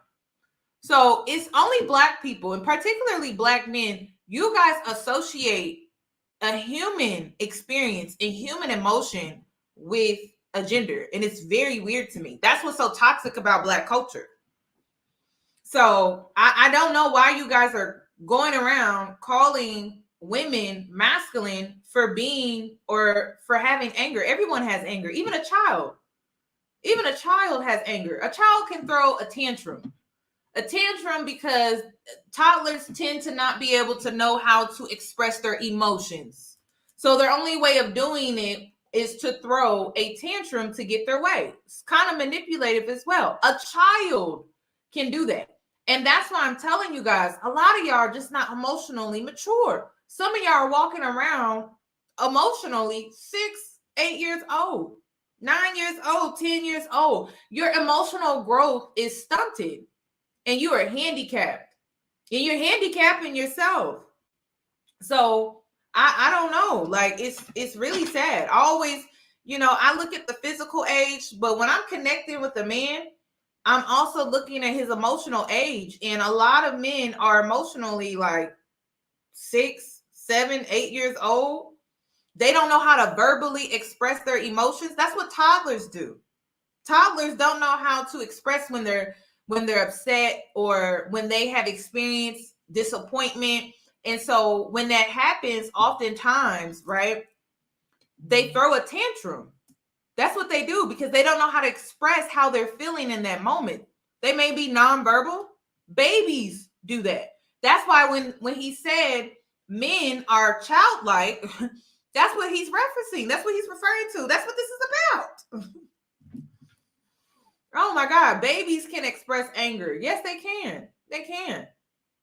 And that's what I'm saying. Like we as women, I do feel like we have facilitated these men and them being immature emotionally. We have facilitated it for so long. And listen, I'm not trying to get too spiritual on y'all, but you know how Black men, they make fun of Big Mama, right? Big Shirley. That's what they call her. Big Shirley. The one that makes the good home cooked meals, right? They tend to make fun of her a lot because they feel like she's not a respectable woman because she's not physically attractive to them. And Big Mama was the type of woman that would pray for you. She was a prayer warrior. She had your back spiritually. And a lot of times she would get on us, right, the younger women, about how we would see you, treat you, and everything like that. And you know what? I find it to be so interesting how every chance y'all get on these platforms and y'all talk about Big Mama, Big Shirley. She was the one enabling y'all's bullshit the longest. Let's just keep it 1,000. And y'all had the audacity to disrespect her like that. So not only are you not getting home cooked meals like you used to, not only are you not getting the same prayers that you used to, she's not encouraging us to facilitate your emotional incompetence. And so now a lot of y'all got to get off y'all's ass and y'all actually got to do some work on yourself. And y'all don't want to do that. So every time y'all want to talk about Big Shirley, I call her Big Mama.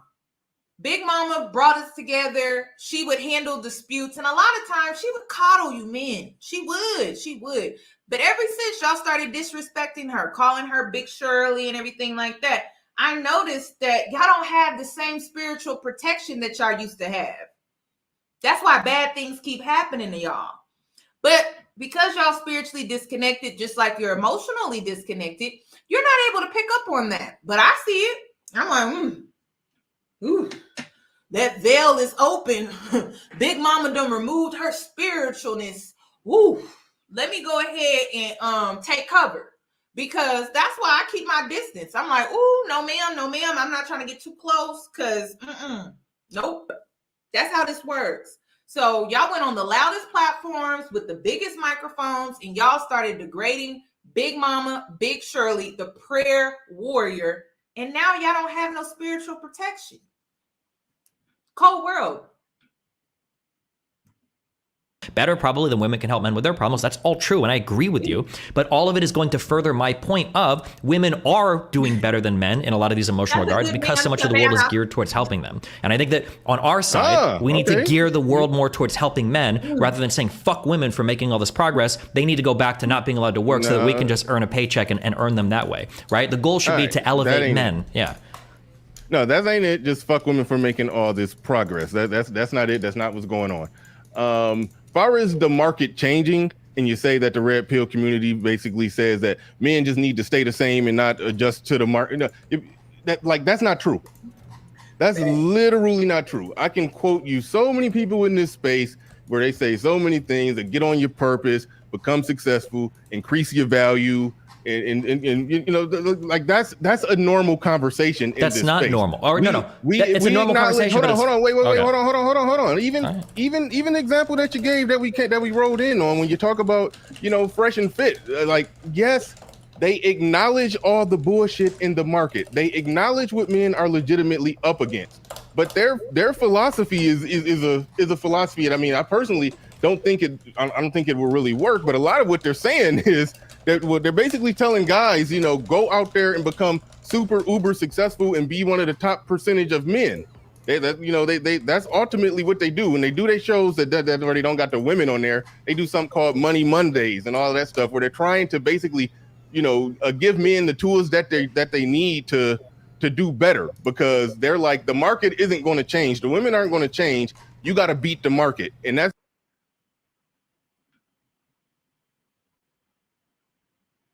Oh yeah, I can agree with this. The reason why I can agree with this is because I used to do it in my childhood when it came to my brothers. And I noticed how I had to take a step back because I felt like I was handicapping them. Like, even as a sibling, you may handicap your siblings if you take on that second mom role. As Black women, we tend to do that sometimes because our parents are working 2 and 3 jobs. If you grew up in a single parent household, you always took the role of being the second mom. And so, yeah, oftentimes we would regulate our siblings' emotions. Yeah, I can agree with that. Yeah, I can agree with that. But that's what I'm trying to get you guys to understand, is that times are now changing and it's time for you to regulate your own emotions. And the reason is because women, we have now been in the workforce for a while now, and we're trying to regulate our own emotions. And sometimes we're trying to regulate our children's emotions. And that's why we need you to regulate your own emotions, because you guys are putting way too much on us. And Black women, we always try to play superhero, superwoman role. We try to be there emotionally for everybody. That's what Big Mama did. And look how they disrespect her. That's what Big Shirley did. And look how they disrespect her. So it's time for these men to start regulating their own emotions. We already have it hard as it is as Black women. It's time for us to pour into ourselves. It's time for us to regulate our own emotions. I talk about the wounded feminine all the time. I know it's not the most favorite topic on my platform, but it's a serious one that we need to have, because it involves you pouring into yourself and identifying some of your wounds within yourself so that you can heal, so that you can progress in life, but they don't respect you. They don't appreciate you regulating or helping regulate their emotions, because like I said, look how they talk about Big Shirley. Look how they talk about Big Mama. But Big Mama, I ain't gonna lie, she enabled a lot of these men in their poor behavior. She really did. So, I guess tables are just turning. I believe in scales balancing. And so they disrespected her, and she took back her spiritual protection. Big Mama always had spiritual protection over her family, and she was known to be about that. But they don't even respect that. So it is what it is.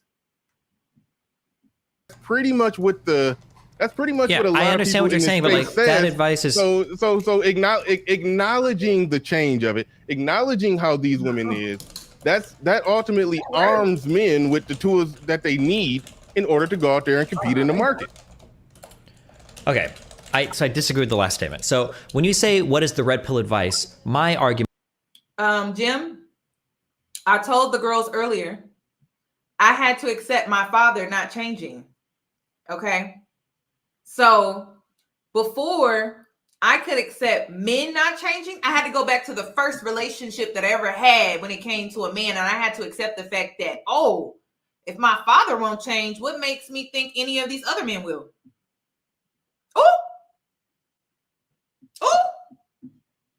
So I'm very aware men are not changing. That's why I tell women to date out. Yeah. Yep. That's how that works. So any woman out here that think men are changing, I feel bad for you. You hoping and wishing on a prayer. So I don't know. You're wishing on, what is it, 13%?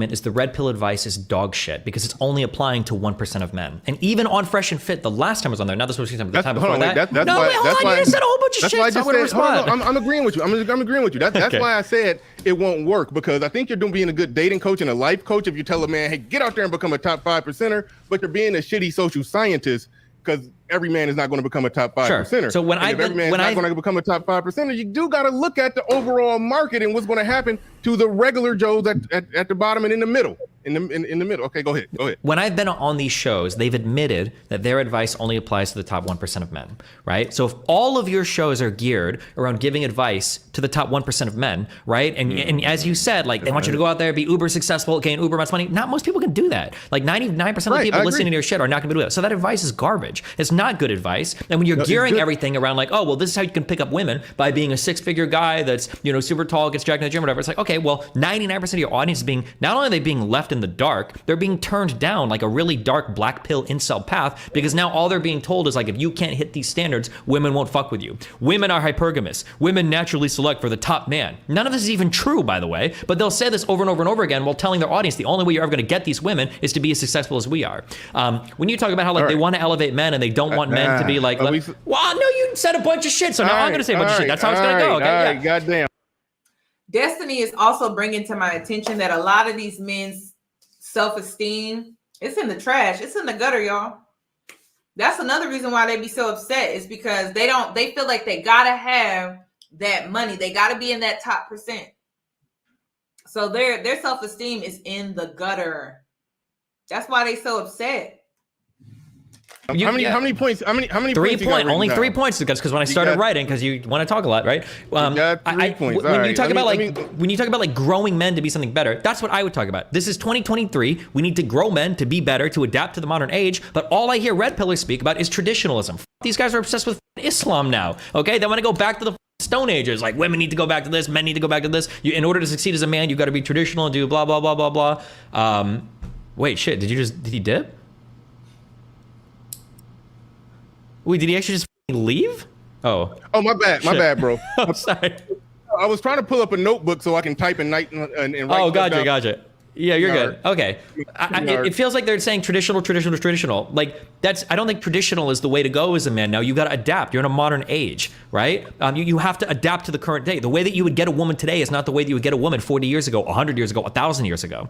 And then the final point. That's why they say be better be better how? Be top 1%? That's not real advice. I agree. Okay, then we agree that they give dog shit advice. That's good. Okay. The final point. Wait, the final point, and then you can respond. The final point was, you're talking about how they're arming men to succeed. They're not arming men to succeed. They're barely talking about how top 1% men can women. I have never in my life, and maybe I'm just missing the conversations, but I've never in my life heard these guys talk about, like, how do you get in a relationship? How do you maintain a relationship? Right. What should you look for in a relationship? It's always like, these are how you bang hoes. This is how you get chicks to This is the Bugattis that you need to buy to get the maximum number of girls riding your and that's the only thing I hear. How is that helping men to succeed when the advice is so hyper-targeted and it's only targeted towards hookup culture and not actually getting and maintaining relationships? There you go. All right. So I do want to make one thing clear.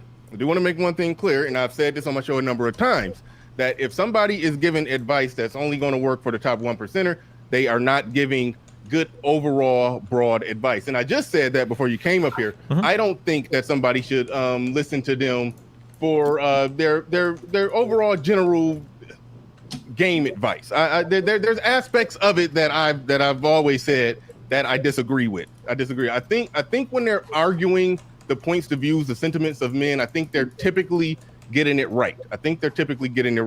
The majority of the time when they're analyzing how women operate, how the market has changed. The part where I think you're getting it wrong is that you're saying that the space overall is just hell-bent on traditionalism and doesn't give modern advice. This space came into existence basically because it's giving men modern advice on how to deal with how modern women are operating. That's what the space does. And you're straw manning it by saying that it's just a bunch of people just basically saying, become the top 1%er. There is an emphasis on success and being all you could be and being the best. And you even talked about that when you're saying that a man is going to have to do more. Yeah, part of that more that he has to do is become more successful and build himself up. There is some character things and personality things you haven't substantiated that men are lacking in the character and personality department. You haven't fully substantiated that. You're basically just operating on faith that men just have terrible personalities and they're just awful. I mean, I know you said that you didn't say that, but those are the practical implications of what you're saying if you follow the logic all the way home. So you're operating on that assumption, and then when people are trying to ultimately, essentially say that this is how you adjust and maneuver in this modern market because it doesn't operate the way that it is, you would then accuse them of being stuck on some type of traditionalism when the reality is they're not being 100% stuck on that. They would like things to go back to that. A lot of people, myself, I would like things to go back to something more traditional, but I understand the practical. It's not. Why are, and I have to say, first I have to say, why are men so obsessed with things going back to the way that it was? Because they felt like they had more control. They feel like they're losing grip on control. Let's be real. Okay. So they don't know their place. And listen, a lot of these men don't know their place when they don't have control because they think that's what being a man is, control. And that's not what it means to be a man. It's more than just control. Come on. It's more than just control because as a man, I would expect for you to come to the realization when you step out of being delusional, you can't control everything. You can't control everyone. But some of these men feel like they can control everything. They can prevent everything. They can control everything. And it's like, that's impossible. That is impossible. So I think a lot of these men want to go back to how things were because they felt like they had more control over women, over things going on within society. They're losing their grip, and that's part of the problem. And to be honest, the reason why y'all losing y'all's grip is because, well, machines that y'all created, by the way, are replacing you. And I'm not even talking about a vibrator. That's not what I'm talking about. I'm talking about even in the work field, in the workforce, y'all being replaced by machines. That's not a woman's doing. That was a man's doing. Man created machines. So you created these things to replace you, and now you're upset. And now you're like, oh my God, I'm losing control. I'm losing control. I'm losing grip on women. I'm losing grip on society. I'm losing. You created all of this. I don't understand.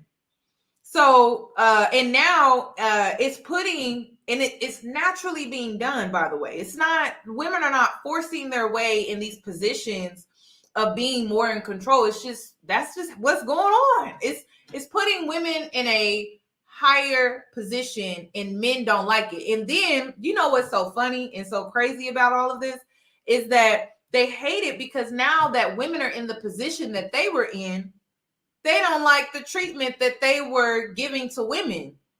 And so, like I said, a lot of these women have followed in the footsteps of men. And so they're treating the men based off of how men were treating the women.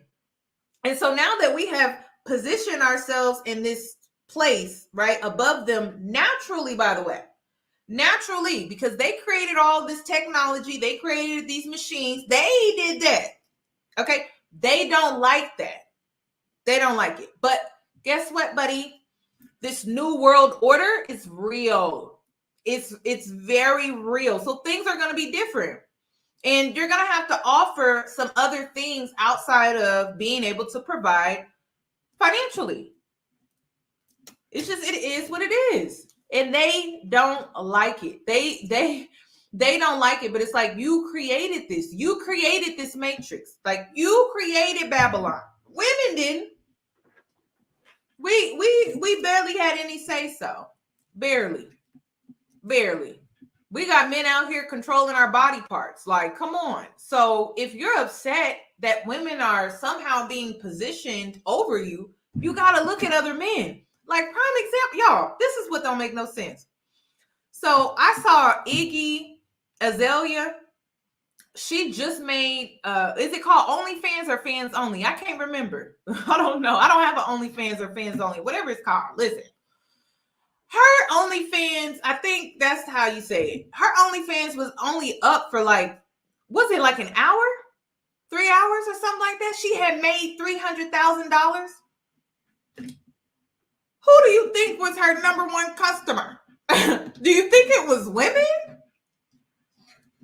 Like, y'all feed into your own destruction because you have these instant gratifications, these addictions that you don't want to face within yourself. And then you get mad at women that profit off of your addictions.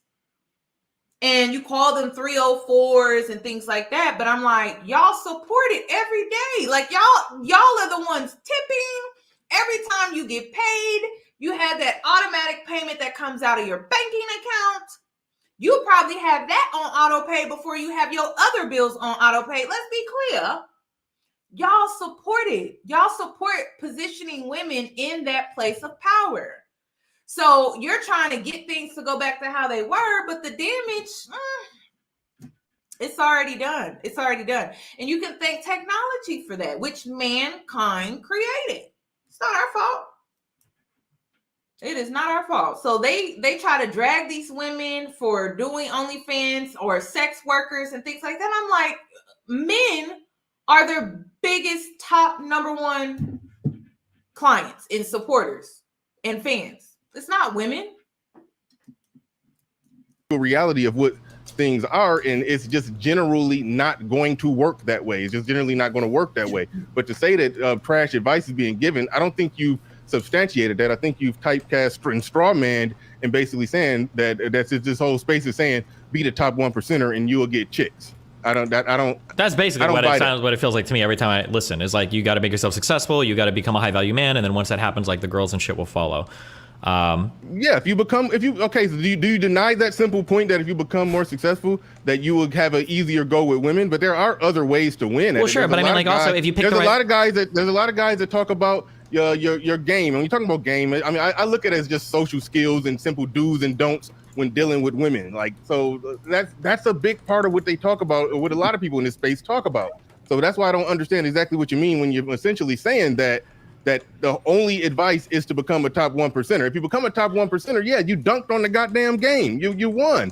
But within that, yes, the way that you maneuver, the way that you operate, those are things that people talk about all the time when it comes to dealing with women. So I don't know how you could just stereotype it or straw man it into being just this one thing. That's a very convenient trap to try to set. Okay, so here's a question. From all the entire Red Pill space, what is like a couple of pieces of advice that they give for maintaining healthy relationships? Okay. When it comes to maintaining healthy relationships, they talk about you do need to be the leader. You need to operate and move from a position of power. Women do like a man who's in control, so they talk about it from that perspective. I definitely control. Control.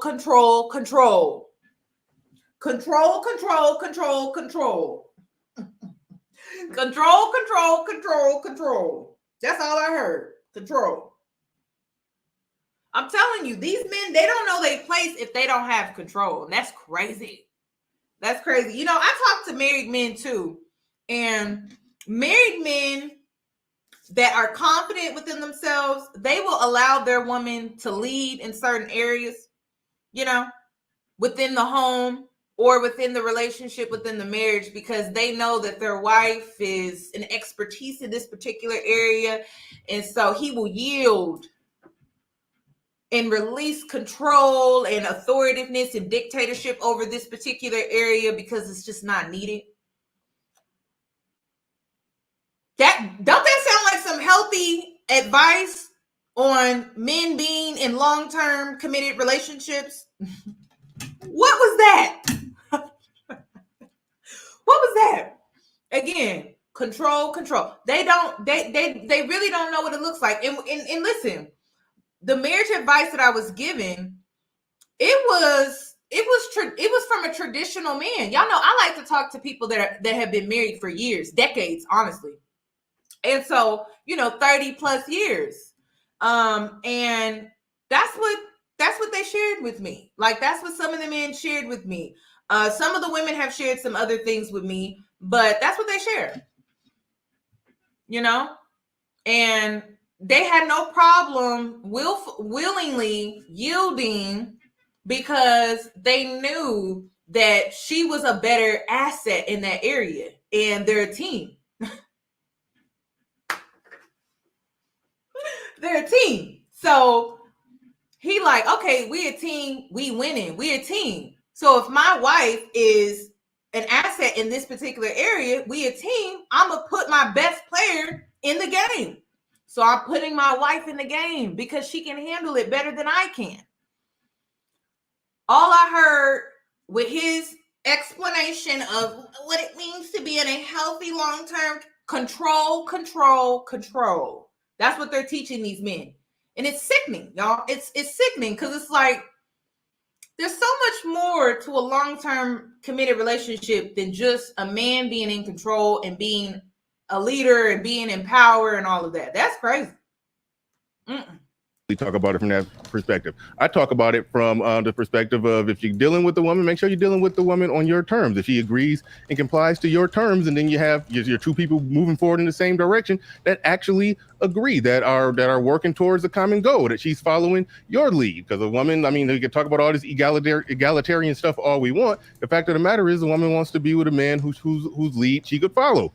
And so you need to be the leader. You need to be in control. You need to manage the situation at every end and every turn. So yeah, those are the simple things that I say. And I'm no dating coach or game coach, but those are just the simple things that I say to make sure that you're doing it on your terms. That's more or less.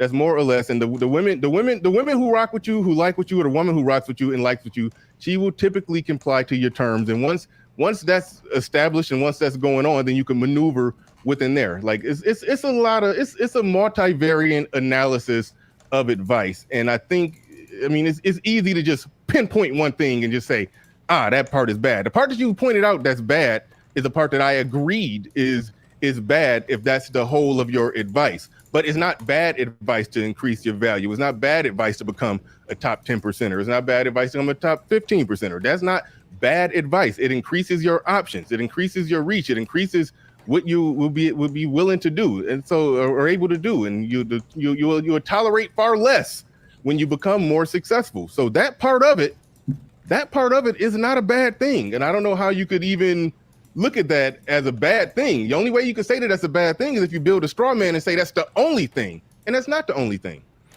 Yeah, so I guess the issue that I have is that, and this is broad, and we don't have to get too deep into this because this will be a whole other conversation, but when I hear red pillars talk about women, it honestly sounds like they're talking about like children. Like that's what it feels like. Like almost everything you describe. Sometimes women act like children. Yeah. And men don't?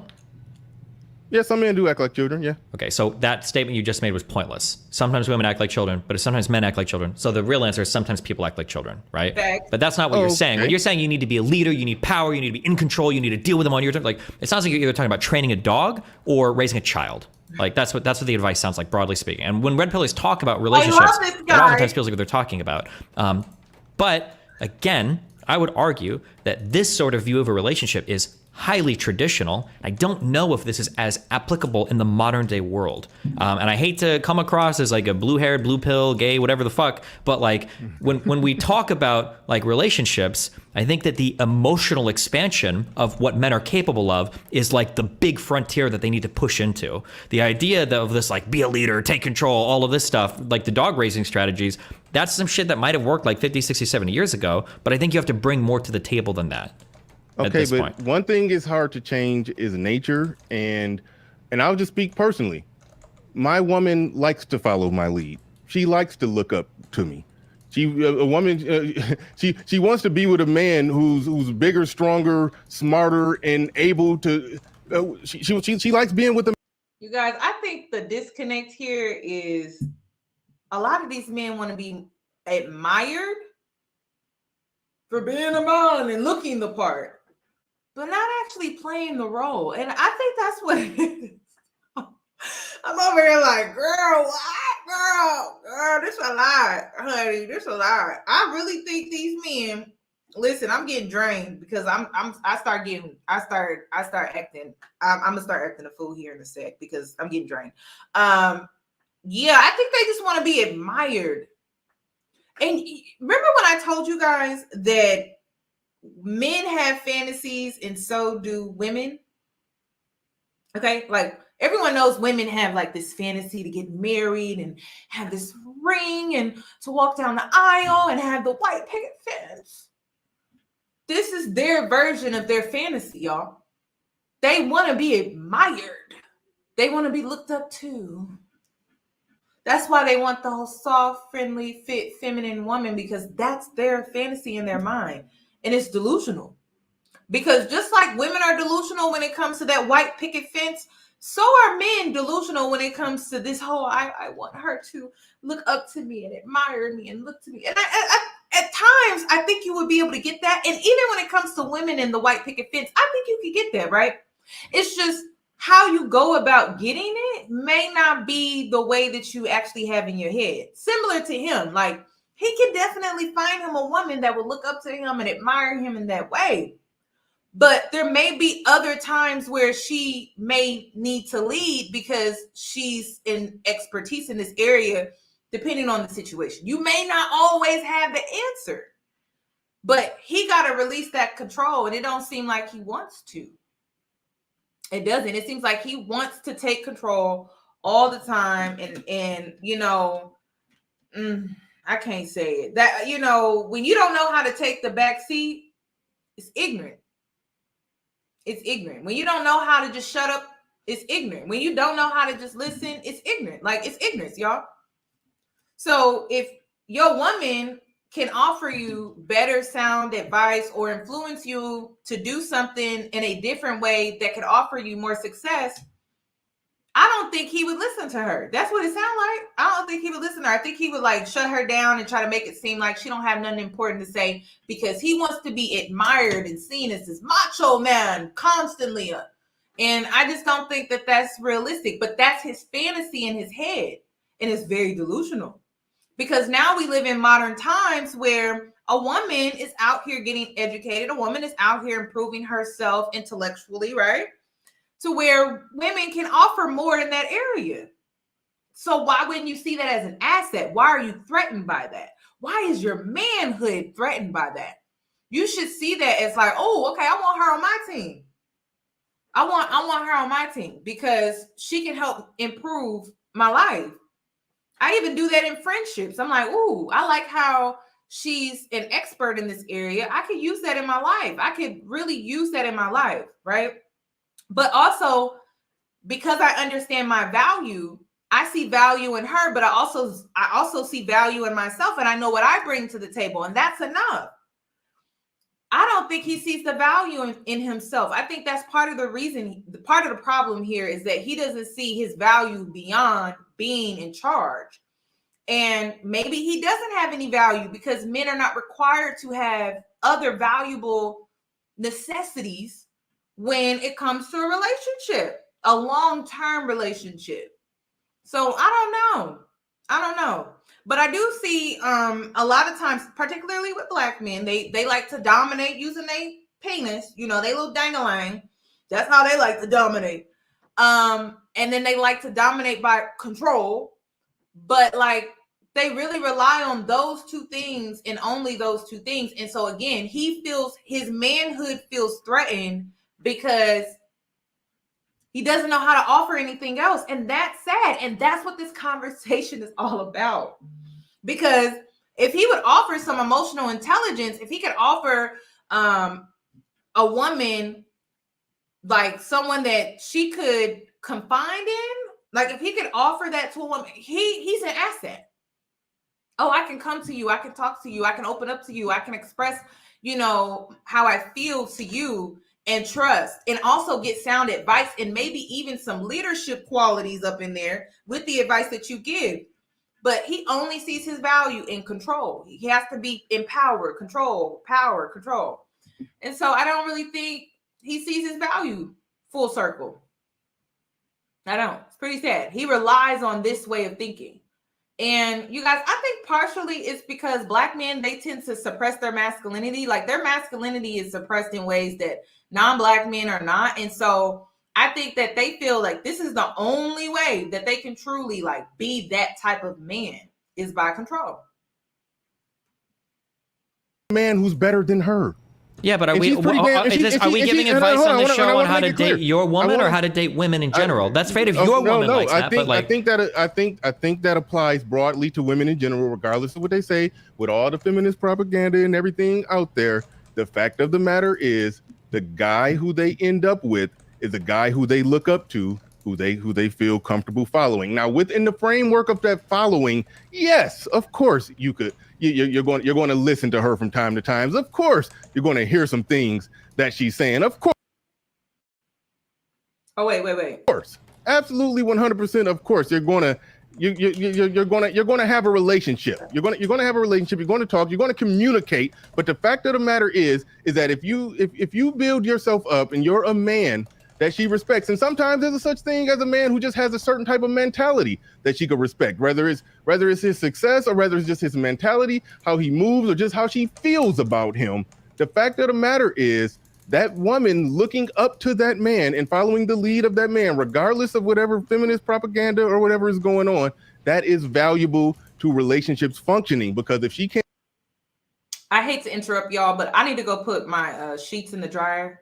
My best friend is coming to visit, so let me go ahead and do that real quick. But I'm gonna let it play out, okay? So if I miss something, if I come in and I miss something, I stepped away for a sec. Can't follow the lead of that man, with a lot of them, they tend to lose respect, and when they lose respect, that's where a lot of the arguments and the combativeness comes from. That's where relationships fall apart. If it's clearly defined and understood who's the leader, and one person is leading and one person is following, that reduces arguments, that reduces conflict, that reduces everything bad that can happen in a relationship. Not saying things can't happen badly, but if a guy is basically, trying to acquiesce to the woman, then she's gonna, in most cases, look at this as a controllable man who she could bend to her will. And then when that happens, it just increases the probability that that woman is not going to have the full respect of that man. That woman is not going to have the full respect of that man. And I think that's where a lot of guys run into a lot of problems. That's how a lot of guys ended up in this space, because they couldn't understand or make sense of why they were ending up in situations where they thought they were doing everything right, but this woman still was getting out of pocket with them, was still being disrespectful. And that's so men learn things. And AM, I saw you down there, Angry Man. If you want to, I wouldn't open it. I see it's a lot of people in the back. I wasn't opening it up for nobody. But if Angry Man want to come up and get a piece of this, Angry Man, you got it. Well, here, listen. Got it, I should have got it scheduled. If you want to have another more in-depth conversation on this tomorrow, we can. I mean, obviously, I disagree with every single thing you said. I think all of your advice is like good dating advice if this was like the 1920s. But people have changed, times have changed, standards have changed. Even that appeal to nature. So men should bend to how women have changed. Women have, yeah, women have changed dramatically. So why can't men change? Women have changed. Are men the only ones that can't evolve? Women they work jobs, they do better in school, they are leading successful lives. Like if women have been capable of doing all these things, they burned a lot of bras in the streets in order to be able to do that. So you're saying it as if they like they graciously did something they didn't want to do. No, they got what they fought for. Yeah, of course. And they fought to change and they fought to do these things. That's great. So if you want to be like a man that could get a woman, you have to follow suit. You can't just sit here and cry that like women are working now and now it's too hard and blah, blah, blah. I think men can catch up too. I think men can do just fine. There just has to be people out here that respect women the way that women, at the very least, respect themselves, right? And I think that all of these people preaching like one-sided open relationships and that women just like they can't change and nature is nature, blah, blah, blah, despite the fact that women today are way different than they were 100 years ago, whereas men seem to be stuck in the past. I don't know. I don't think that's a successful. All right. Real quick. One thing I gotta say, I don't argue from the perspective that men can't get women. That's not my thing. And the red pill manosphere space, I think, is separate from the incel space. The people who argue from the perspective that men can't win in today's game, I'm not with them. I'm with the ones who saying the game is different, understand how it's different, and operate accordingly, given the fact that the game is different. You keep saying that, but like all of your advice is like traditional dating advice. Nothing you've said is different. Everything you've said is that like women want strongly, like everything you're describing is like the archetypical like 20s male. Like nothing is different. So how are you saying that like because there's aspects of nature that hasn't changed, and so I'm going to stand on that. Obviously, the game is different, but when you talk about women changing, no, I think they fought for more freedom, and that's cool. This is America. They're supposed to have life, liberty, pursuit of happiness, and the whole works. They're supposed to have all that. But how can he say that, y'all? And how can he say that aspects of nature has changed, have not changed? What is he referring to? What part in nature is he referring to? It doesn't make sense to me. Like what part in nature is he getting at? It just sounds like men don't want to change, and he keeps saying nature, nature, nature, nature, nature, and I'm like, what part in nature? Like, what part is he referring to? That has changed the market, and men are talking about the change in that market and the things that they need to do to deal with that market. And I think that you're essentially gaslighting men out of reaching better clarity of what's going on in the market, where the game is different, the market is different, but a lot of the nature is still the same. And in my experience and experience of a lot of men, regardless of all this new age feminist stuff that's going on, women still want to look up to that man and follow the lead of the man. That's what I'm saying here. But I know you said you had to go, but man, what is you waiting here for? you go. You right here. I got you. Don't let this dude run away. Soon as you said my name, he talking about he gotta go. Nah, don't go nowhere. Okay. Don't go nowhere. Stay your ass right here. First of all, Bernard, I don't know what you doing up here, bruh. To go back to what you said, men rarely act like children. Women almost always act like children. Men built this world and continue to maintain this world. If women took a day off today, if all women took a day off today, no one would give a shit. If all men took a day off today, the world would come to a crash and halt. What are you talking about, dude? Are you screaming at me or him? I'm screaming at you. Okay, well, firstly, you came here acting like a child, saying men don't act like children, so I think that's very funny. Okay, first of all, number one, hey, hold on. I'm not able to respond to your whole statement. You're just going to sit here and scream the whole time? Okay, if that's what you want to do, go for it. I have an 11-year-old kid, so I'm used to somebody just screaming the whole time. Go for it. Yeah, what do you got? First of all, dude, you're acting like a woman. Oh, well, don't tell me how to talk. Gotcha. Okay, just because a man raises his voice does not mean he's acting like a child. Do not do that shaming tactic crap with me. I'm just making an observation. You can scream and whine all you want. That's fine. I'm all here for your crying, dude. I'm here for your emotional outlet, okay? I'll play the woman part, and you can treat me like your mom if that's what you want to do, dude. Address what I'm saying. That I'm acting like a woman? What do you want me to say? How am I supposed to address that? Chill with the shaming tactics. Be a grown man and address my talking points. Okay, I didn't hear any yet. What were your talking points? Said if all men took the day off, the world would fall apart, and if women took the day off... Would you like me to repeat it? For a lot of the men that succeed, they can only do so because women are holding it down at home, right? Bullshit. If these guys... Bullshit. Who the fuck is taking care of the kids when men are out working? There are plenty of successful multimillionaire men that do not have children and are not in relationships. Try again. Okay, so do you think that the goal of man shouldn't be to have children? The goal of men is to continue to make sure this world spins. Some men may choose to have children, others don't. Multimillionaire men can have surrogate women and have people watch their kids or send their kids to freaking boarding school. Try again. Okay, I guess in the world where men are buying surrogate women and are sending their children to boarding school at age 0, and I suppose those are all being worked at by men as well. Bro, I don't know what you want me to say. They're not buying women. They're not buying women. What are you talking about? Buying women. What do you mean getting surrogate women and sending their children to boarding school? Don't women get surrogate women? Tell me. Listen, Themis, I know I'm gonna have to come back, and I know that I had to introduce the man first. You know what I'm saying? And then I'm gonna go back and I'm gonna react to the angry man thing. It just may have to be next week, y'all, because y'all know I'm going home for a funeral, so it may have to be next week. But this will hold you over because I haven't watched the live. I have no idea what's going to be discussed or what's going to be talked about, but I'm interested in seeing that go on, like seeing that conversation, because I'm just like, what? This man came in yelling, like he came in here yelling. I'm like, dang. Imagine coming home to that every day. No, ma'am. What you mean when you say surrogate women? What are you talking about? Just somebody to watch it like a babysitter? Or are you talking about like a surrogate, like have a child for me? What I am talking about, because you seem to have difficulty understanding. If a man is a multimillionaire and he doesn't want to deal with the issues of being in a relationship and he decides he wants to have children, he can get a surrogate mother to have a child for him, or he can adopt a kid, but he still has the ability to have someone watch that kid for him without being in a relationship. Okay, I'm going to repeat this because you're having trouble, probably because you're really emotional, understanding my question. So I'll ask one more time. What do you mean by surrogate woman? What do you mean by surrogate woman? You're deflecting. I'm not. I just asked you a question. You just deflected again. You are. You don't know the You're definition doing of a surrogate mother. You don't know the definition. All of that? right, real quick, y'all, real quick. Not real quick. You don't know. You don't know the definition of a surrogate mother.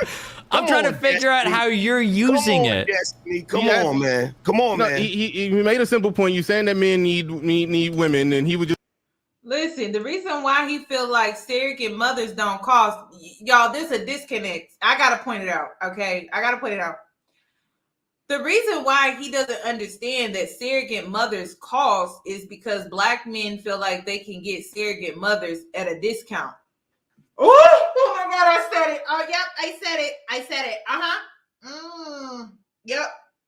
That's why he like, what? What you talking about? Do you not understand what a surrogate mother is? But Destiny comes from a community where you can't get a surrogate mother at a discount. Ooh-wee. Yeah, that's the disconnect. That's why they not understanding. They clashing right now because, you know, these men, they be out here pumping and dumping.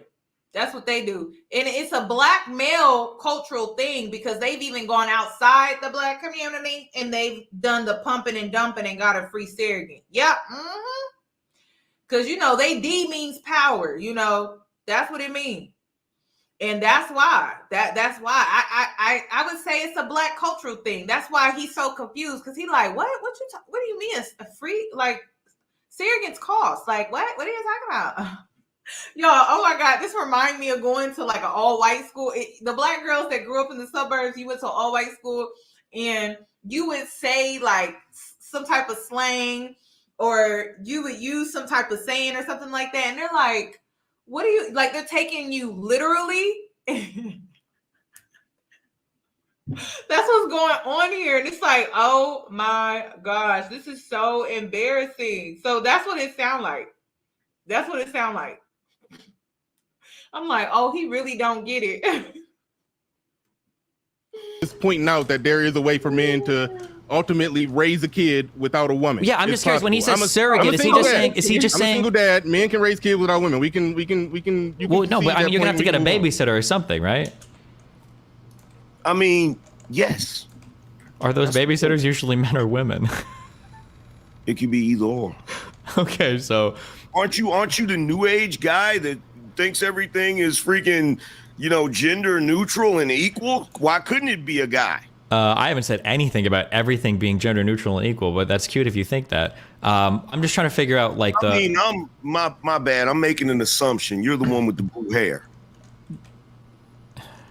Fuck, there are so many things I could say right now, but it would power your shit. Like, I don't want to hear you crying about, I can't do it because the problem is if I say shit to you about the way that you look, I'm gonna get canceled by your entire crowd. So I'm just gonna peace. It's fun. Have fun. Is this a rage quit? I can't say shit to this guy, dude. It's like beating up a fucking 9-year-old. This is like arguing with a retarded child. What the fuck am I supposed to say? This is a bait. This is a bait for me, right? I'm rolling around in the mud with a pig. I'm gonna walk out dirty. This guy's gonna go home the same as he always has been. So it's been fun. I enjoyed it. Destiny, real quick. Yeah, hold on. AM, Destiny, let me. Wait a minute. I'm screaming at the super chat right now. I am screaming at the super. There's a lot going on right now. Okay, I am screaming at the super chat because it's so true. And that's exactly what was going on with the whole surrogate. He like, what you mean? You're not gonna pay for a surrogate? I love it. Listen, but to the women out here, girl, that should tell you something. You know what I mean? Protect your womb. Protect it at all costs. Protect it. Because in other communities, they're willing to pay you for that service, sis. It's expected. It's the first thing that they're thinking about. Well, how much is that going to cost?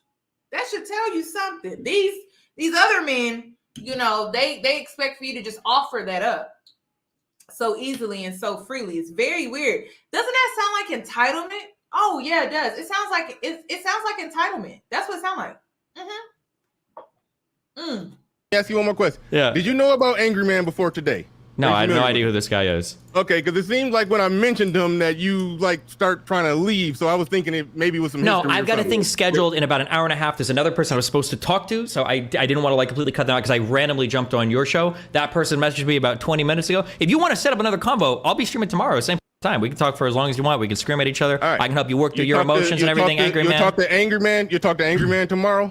Yeah, if you want to. I start at 12 EST, and I'll be streaming for 4 hours. All right, we can I want to chat. get that one. We can work through his femininity. He seems like he's got a lot of things he wants to talk about. Hold on. First of all, Let's get that set up. Wait a minute. Let's get it set up. I'm not emotional. AM. You know that, sir. You know that, sir. Stop. Let's get it set up. Let's not talk past the date. Okay, Destiny, you're gonna be on 12.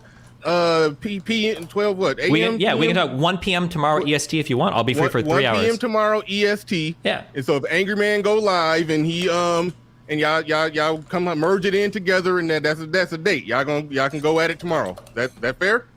Yeah, sounds good You to with me. that, Destiny? Yep. You with that, AM? It is what it is. All right. Well, we got a date for tomorrow. I didn't want it to seem like you just ran because Angry Man showed up. I think it's only right you set up a date for tomorrow. So it don't look like I'm you doing ran. this out of the charity of my good heart. I don't have an obligation to talk to anybody, but I'll talk to him. That sounds good. Yeah. Okay. I understand that. Get the fuck out of here. That's all right. I'm all about giving back to communities and everything. So I'm here to do charity just for you, Angry Man. That's what I'm here for. Okay. That's what I'm here, dude. It's all good, man.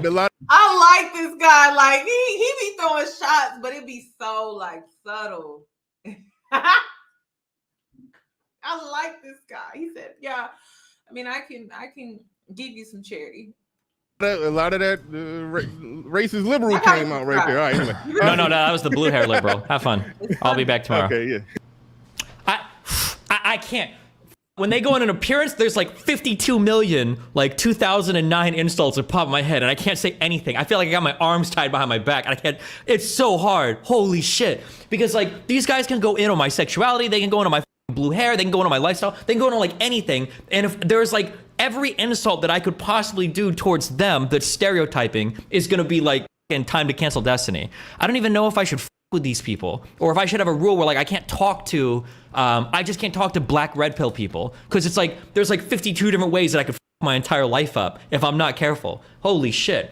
Destiny, why is racism your only comeback? Why is calling me a switch hitter, making fun of my blue hair, or making fun of my wife? Why are those the only comebacks? What do you mean? It's not bro, my racism can be a lot more creative than their homophobia or cuck jokes, okay? I got a lot of creative racist insults I can make, but I'm not allowed to say any of that shit, whereas they can go like super hard, super personal, super appearance based. I can't say anything, dude. Like, it's, oh God. Oh shit. Black online debaters are like the new trans people. My hands are tied behind my back. I can't insult their appearance. I can't insult their lifestyles. I can't insult any data about them. It actually is the same fucking shit. Holy shit. I just figured this out. Fuck me, dude. Oh my God. But y'all, that's how black women be feeling. Like we can't say nothing.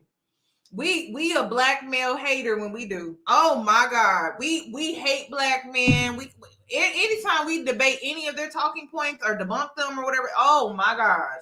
So I understand how you feel, Destiny. I do. I understand. Your hands is tied behind your back. You feel like you can't say nothing. It's crazy.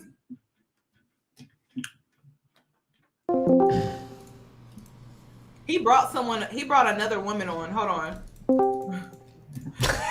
Hey, what's up? I'm sorry.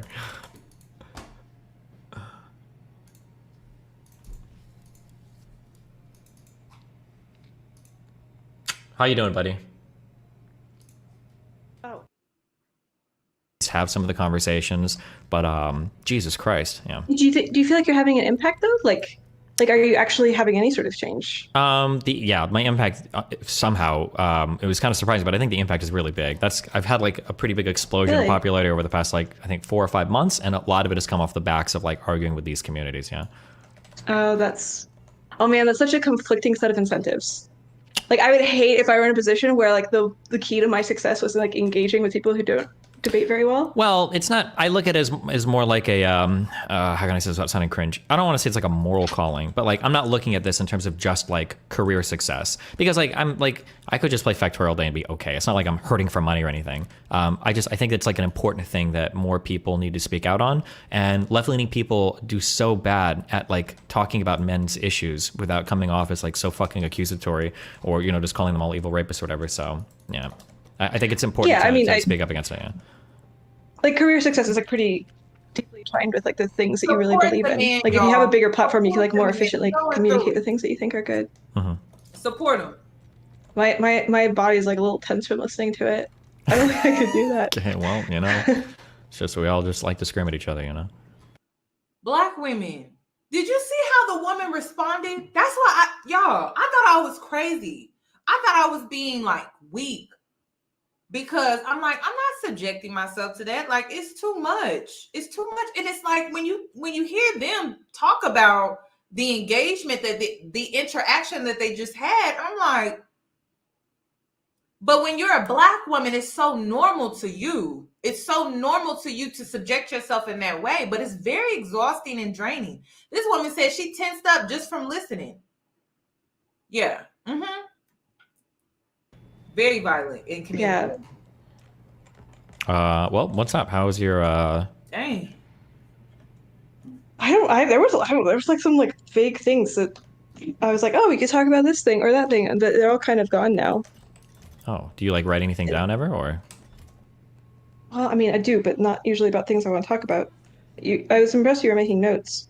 Oh yeah, I have to, because my brain will want to move to a million different things. If I don't write notes, I get uncentered in a conversation, and I make the mistake of letting the other person lead me through the conversation. So if there are points that I want to make, or if there are issues I want to nail them down on, I'll just get lost like following them around. So I have to like write notes to keep track of what's being said. Yeah. It's like closer to jujitsu or something than it is like actual conversation. Like the moves that are being made in conversation are not for the purpose of like communicating, but rather to like to express dominance. And you have to like kind of respond to it. You have to be ensure that you are also expressing dominance. Otherwise, you, like you said, are led around, and it's really, there's no good answer. Listen, you guys, I told you guys that that's not like you debating them is not effective.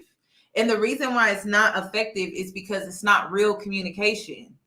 It's just not. That's why I'm like, a lot of women feel like they need to go. Black women feel like they need to go and prove this and prove that. And it's like, there's nothing to prove because there's no impact behind the debate at all. It's not effective. There's no solutions. It's nothing. It's just people talking at each other and not actually listening and processing what's being said and discussed through the debate. And I told you guys, I'm like, Black people don't know how to communicate with each other. And when we get triggered, we just start to throw around insults. And then the next thing you know, it's a shouting match. We yelling at each other and we never got anywhere. Some people just want to argue. Thank you. And bait you. Like Angry Man, the whole time he was baiting Destiny into an argument.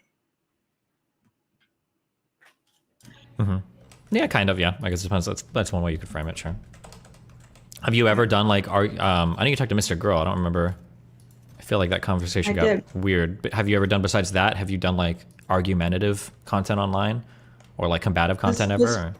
The thing with Mr. Girl, argumentative. Did you see that? I watched a part of it. Yeah. I was just referring to like besides that conversation. Are you like, do you ever argue with people or anything like that, or?